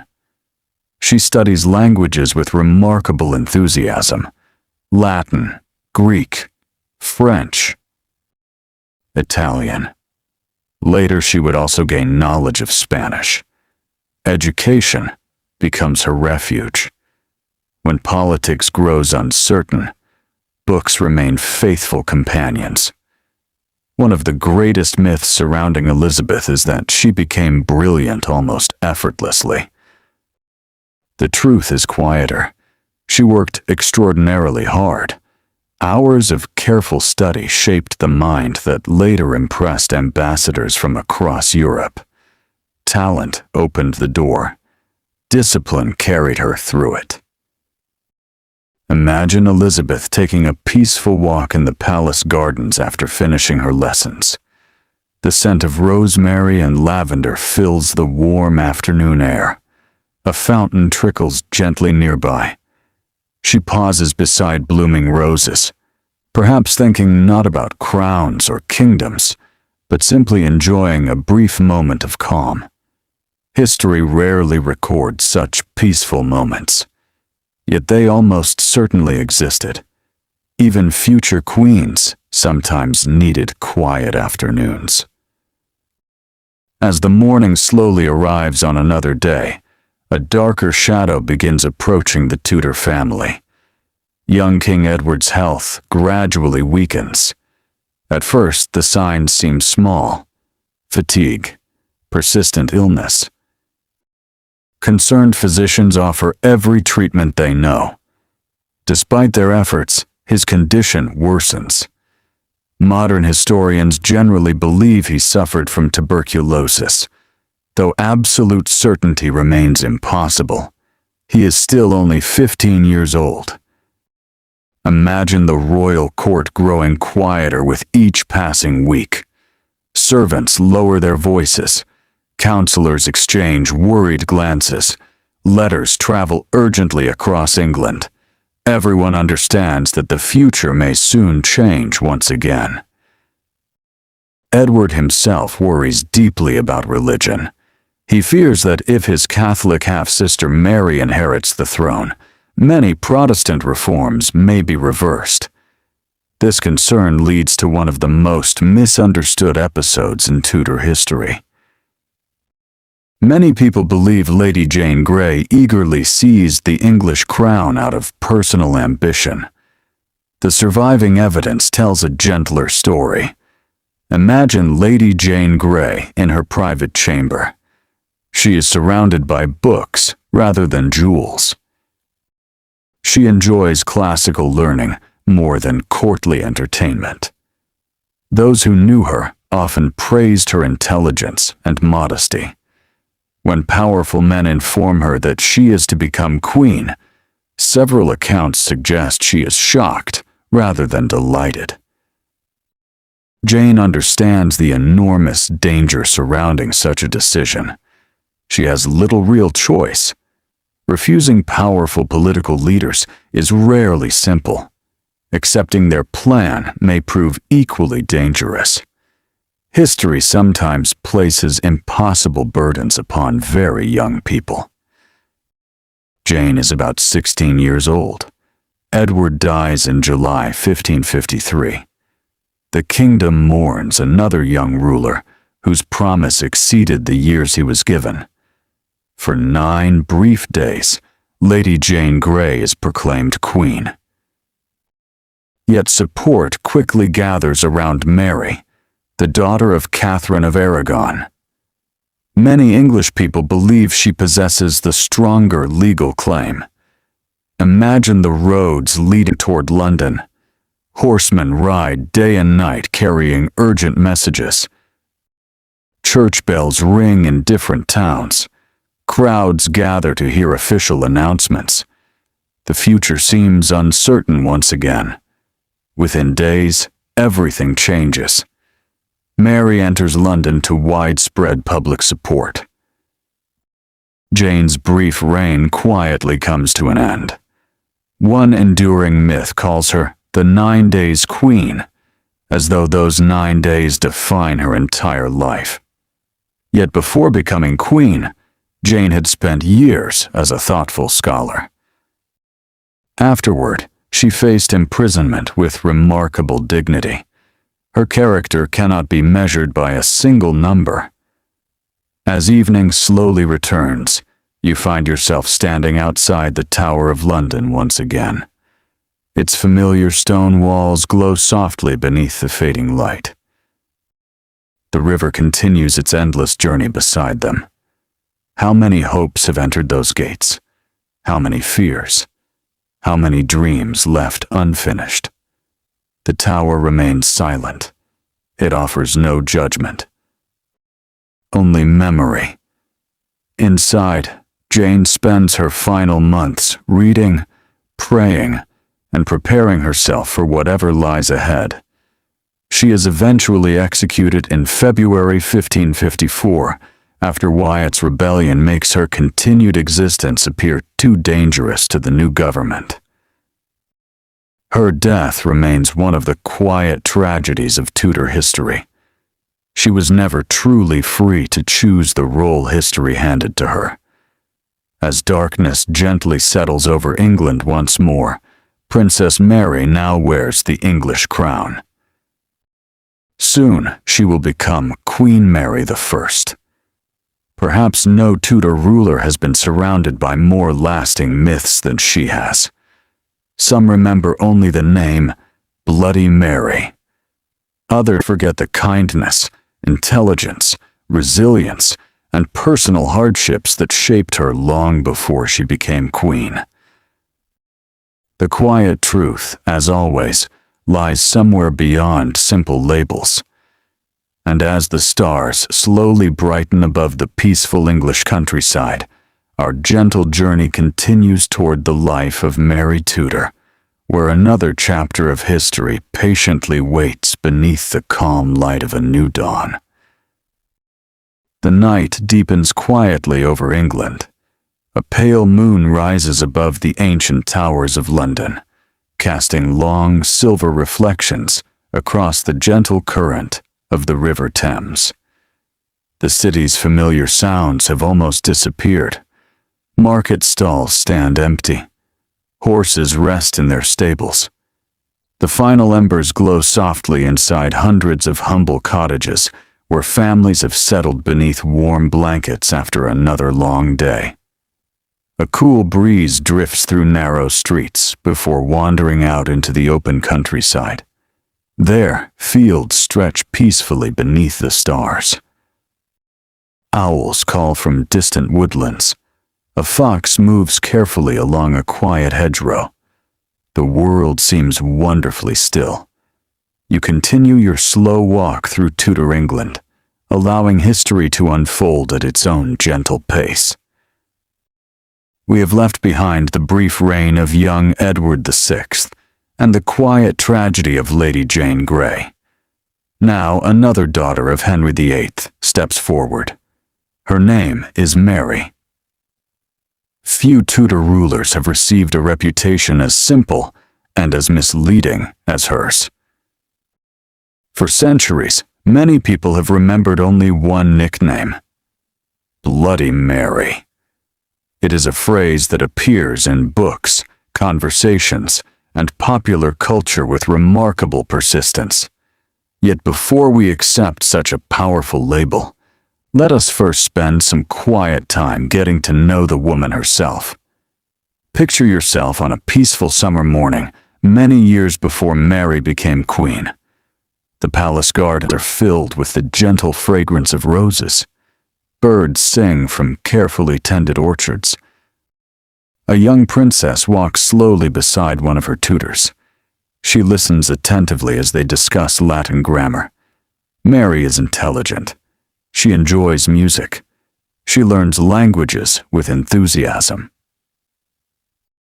Like many children born into royal families, her education is unusually thorough. Her father, Henry VIII, is proud of her during these early years. Foreign ambassadors often praise her manners and accomplishments. No one looking upon the cheerful young princess could imagine how greatly her life would change. Imagine another morning, several years later. The atmosphere inside the palace feels entirely different. Conversations have become cautious. Servants speak in lower voices. The king's marriage to Catherine of Aragon has broken apart. Anne Boleyn has become the center of attention. For Mary, these political events are not distant matters discussed by advisors. They reshape her entire life. She is declared illegitimate. Her household is reduced. She is separated from her mother. She is pressured to recognize changes that deeply conflict with her personal beliefs. These experiences leave lasting emotional scars. History sometimes judges rulers only by the decisions they make after reaching power. Yet every ruler is also shaped by the years before the crown ever touches their head. Picture yourself walking beside Mary through a quiet palace corridor. Sunlight filters softly through tall windows. She carries herself with dignity, despite uncertainty surrounding her future. Her faith becomes an important source of comfort. Prayer offers stability when politics offers very little. One of the most enduring myths suggests that Mary was naturally cruel from childhood. The surviving evidence does not support this. Friends, ambassadors, and members of her household often described her as courteous, generous, and deeply devoted to her family. She certainly possessed determination. She could also be stubborn. But these qualities are not the same as cruelty. Like every member of the Tudor family, she was a complicated human being, rather than a simple character in a story. As the years quietly pass, fortunes continue changing. Anne Boleyn falls. Jane Seymour becomes queen. Prince Edward is born. Henry marries again.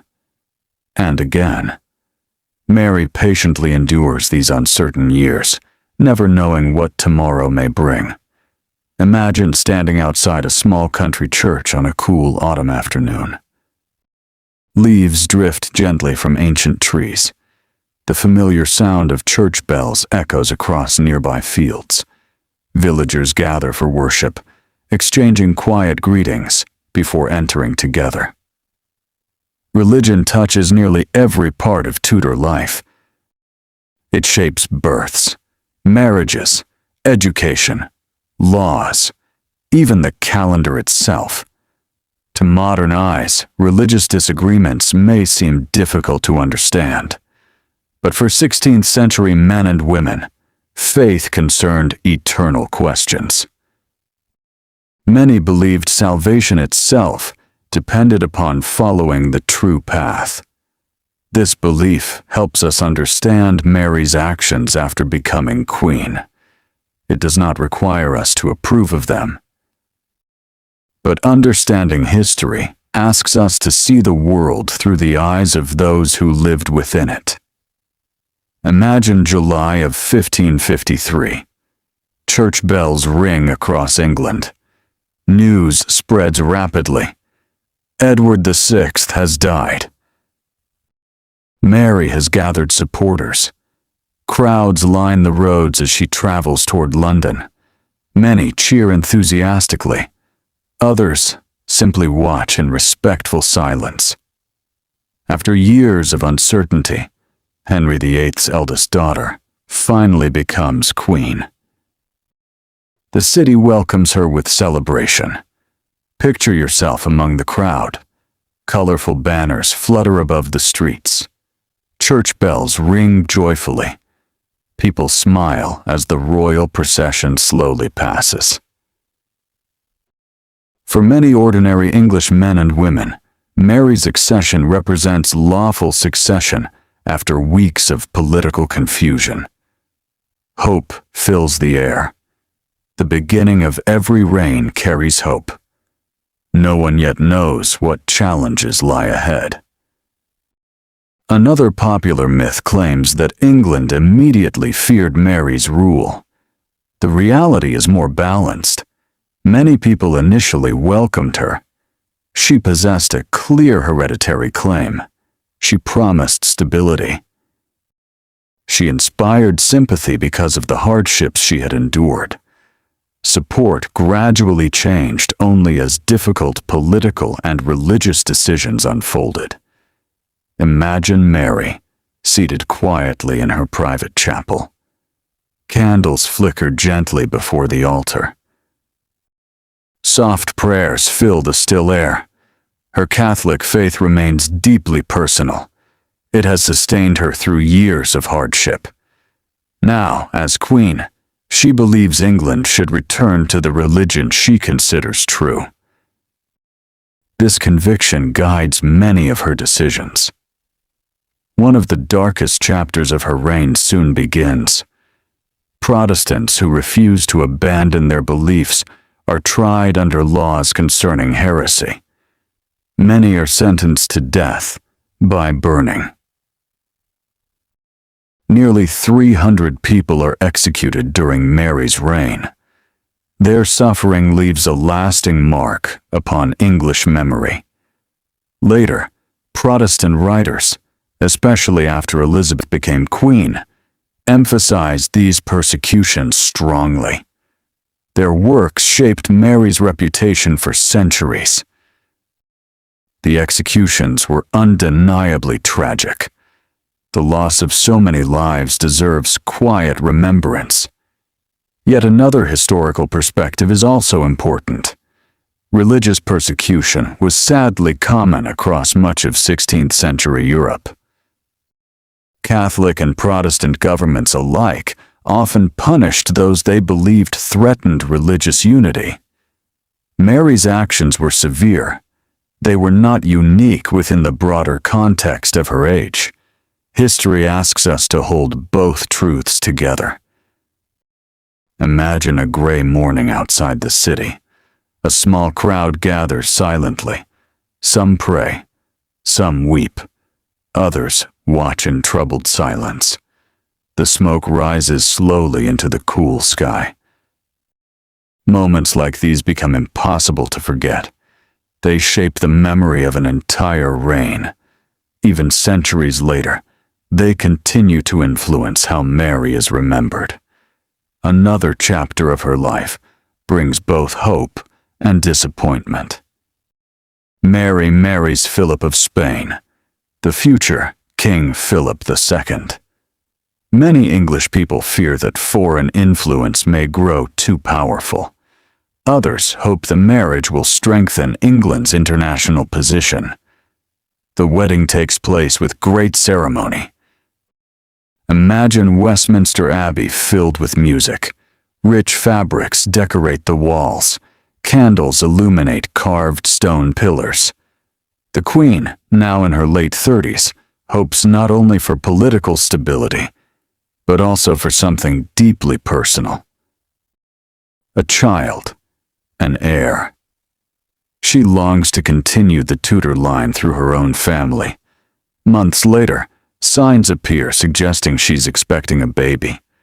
Preparations quietly begin. Rooms are made ready. Prayers are offered. Across England, hopeful conversations spread. Yet the expected birth never comes. Modern historians believe Mary experienced what is now called a phantom pregnancy, though certain medical conditions may also explain the symptoms. Whatever the exact cause, the emotional disappointment must have been immense. Imagine the quiet sadness that settles over the palace afterward. The nursery prepared with such hope remains empty. The bells that were expected to celebrate a royal birth never ring. Sometimes history changes through great battles. Sometimes it changes through the absence of a single child. As the years pass, Mary's health gradually declines. She continues governing with determination, but illness becomes increasingly difficult to ignore. Meanwhile, her younger half-sister Elizabeth waits patiently, watched carefully by friends and enemies alike. No one can yet know that Elizabeth's reign will become one of the most celebrated in English history. As evening gently returns, you find yourself walking once more beside the River Thames. The water reflects the fading colors of the sky. A fisherman quietly gathers his nets. The city settles into another peaceful night. Mary's story reminds us that simple labels rarely capture complete lives. She was not only remembered for persecution, she was also a devoted daughter, a learned princess, a determined queen, and a woman whose hopes for family and stability were never fulfilled. The quiet truth of history often lives between admiration and criticism, asking us to understand before we judge. As the first stars begin to appear above Tudor England once again, another remarkable chapter patiently awaits us. A red-haired princess who survived danger, imprisonment, uncertainty, and endless expectation now stands on the threshold of history. Soon, Elizabeth will become queen, and with her begins one of the greatest collections of Tudor myths ever created, where legend and reality have walked side by side for more than 400 years. The first light of morning returns once more to the English countryside. A gentle mist lies across quiet meadows, softening the outlines of distant hills. Dew sparkles upon blades of grass as though the earth has gathered tiny pearls during the night.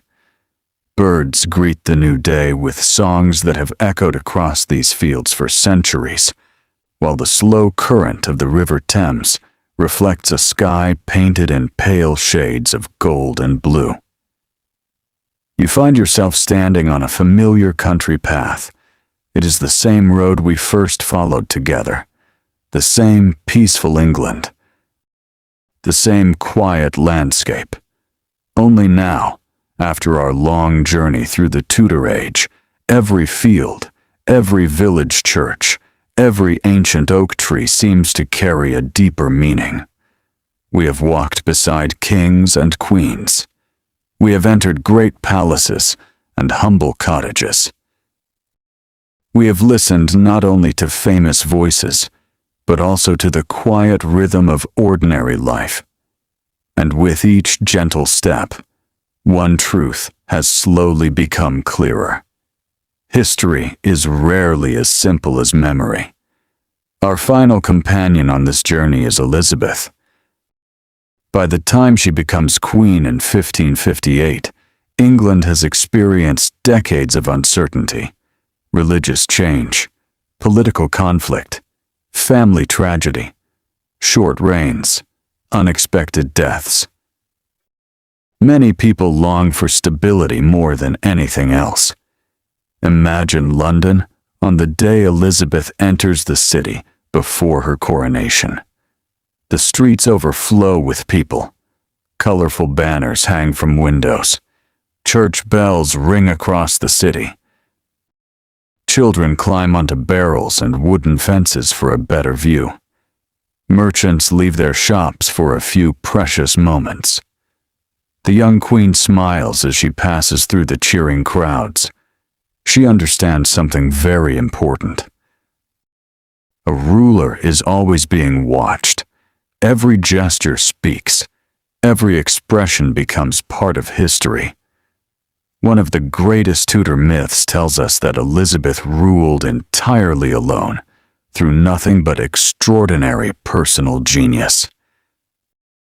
She was undoubtedly intelligent, exceptionally well-educated, gifted in languages, careful with words, patient in decision-making. Yet even Elizabeth depended upon trusted advisors. William Cecil, later Lord Burleigh, served her faithfully for decades. Many experienced officials helped manage finance, diplomacy, law, and defense. Successful governments are rarely the work of one individual. They are built by many capable people working together. Imagine Elizabeth seated in her council chamber. Maps cover a large oak table. Letters from France, Spain, Scotland, and the Holy Roman Empire arrive almost daily. The Queen listens more than she speaks. When others finish, she quietly asks another question, then another. Patience becomes one of her greatest strengths. She often delayed difficult decisions until more information became available. To some, this seemed frustrating. To others, it demonstrated wisdom. History often rewards those who know when not to hurry. Another familiar myth claims that Elizabeth never wished to marry because she disliked men. The evidence tells a far more careful story. Marriage for a queen carried enormous political risks. A foreign husband might bring unwanted influence. An English husband might create jealousy among powerful noble families. Every possible choice threatened to divide the kingdom. Elizabeth certainly received many marriage proposals. Some came from powerful European princes, others from English nobles. She considered them carefully. Sometimes she encouraged negotiations. Sometimes she delayed them. Sometimes she quietly allowed them to fade away. Whether personal preference, political caution, or both guided her decisions remains impossible to know completely. Human hearts rarely leave perfect records. Imagine walking through the gardens of Richmond Palace on a warm summer evening. Elizabeth strolls beneath carefully trimmed trees. The scent of roses fills the gentle air. Musicians perform softly somewhere nearby. For a few peaceful moments, the burdens of government seem distant. Even queens need quiet places where they can simply breathe. One enduring legend calls Elizabeth the Virgin Queen, as though this title alone explains her life. In reality, the image developed gradually. It became part of political symbolism. Elizabeth presented herself as married to England itself. The idea strengthened loyalty. It emphasized independence. It helped shape the public image that has survived for centuries. Whether it reflected every private thought remains something history cannot fully answer. Picture yourself standing beside the docks, where English ships prepare for long voyages. Sailors secure ropes. Carpenters inspect wooden hulls. Barrels of food and fresh water are carefully loaded aboard. The sea smells of salt and distant adventure. England is slowly becoming a nation of ocean travelers. exploration increases, trade expands, new knowledge arrives from distant shores. Another common myth suggests that Elizabeth personally planned every famous voyage. In truth, many explorers organized their own expeditions while seeking royal approval or financial support. The Queen encouraged some ventures. Others depended largely upon merchants and private investors. History often simplifies partnerships into the actions of one famous person. Imagine another year passing, then another. England grows more confident. The arts flourish. Playwrights begin creating works that will one day be admired around the world. Music fills churches and great halls. Printing presses produce more books than earlier generations could have imagined. Learning quietly spreads. The Tudor world that began with Henry VII now feels very different. It has changed gradually through countless small decisions rather than one dramatic moment. Perhaps the greatest challenge of Elizabeth's reign arrives in 1588. The Spanish Armada sails toward England. Popular stories often describe the event as a simple battle won almost entirely through English courage. The truth is richer. English naval tactics certainly mattered. Experienced commanders played important roles. Strong leadership helped. Yet weather also influenced events greatly. Powerful winds scattered ships. Storms complicated Spanish plans. Nature itself became an unexpected participant.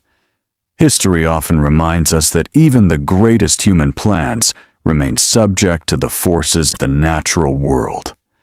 Imagine standing upon the white cliffs overlooking the sea. The wind blows steadily. Waves rise and fall against the rocks below. Far out upon the water, sails appear on the horizon. No one standing there knows exactly how events will unfold. The future always feels uncertain to those living inside it. Only later does history arrange events into neat stories. As the years gently pass, Elizabeth grows older. The lively princess who once studied Greek beneath quiet windows becomes an experienced ruler whose hair has turned white beneath carefully crafted wigs. The faces around her slowly change. Old friends pass away. Trusted advisors disappear one by one. New generations arrive. The kingdom itself changes. Imagine one peaceful evening near the end of her life. The palace has grown unusually quiet. Candles burn gently in long corridors. Outside, rain taps softly against leaded windows.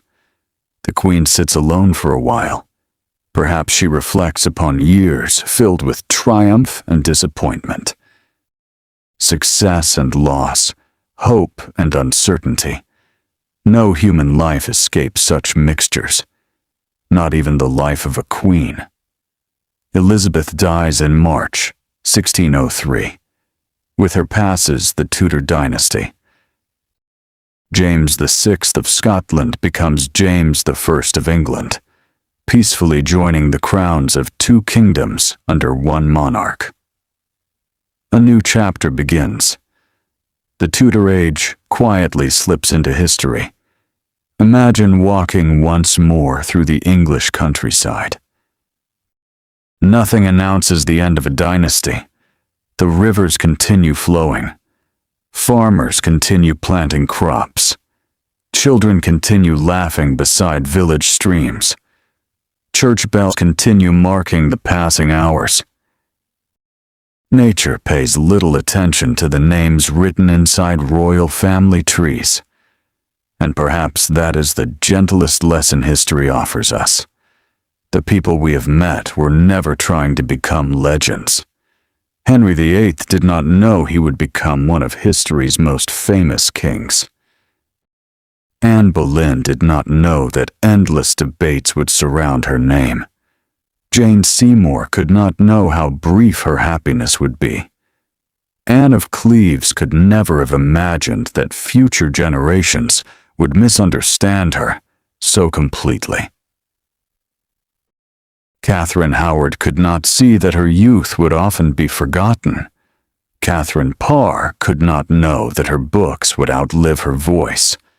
Mary never expected a single nickname to overshadow the whole of her life. Elizabeth could not know that myths would grow almost as quickly as admiration. They simply lived. They loved. They feared. They hoped. They made wise decisions. They made painful mistakes.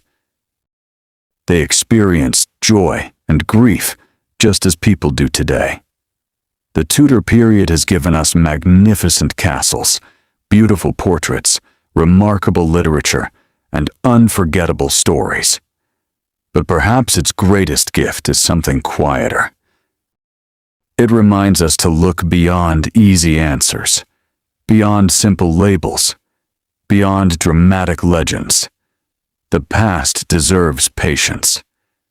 When we slow our pace, listen carefully, and allow evidence to guide us, history becomes richer than any myth could ever be. Now the sun rises fully above the peaceful English countryside. Golden light spreads across green fields and ancient stone churches. The morning air feels fresh. A shepherd opens another gate.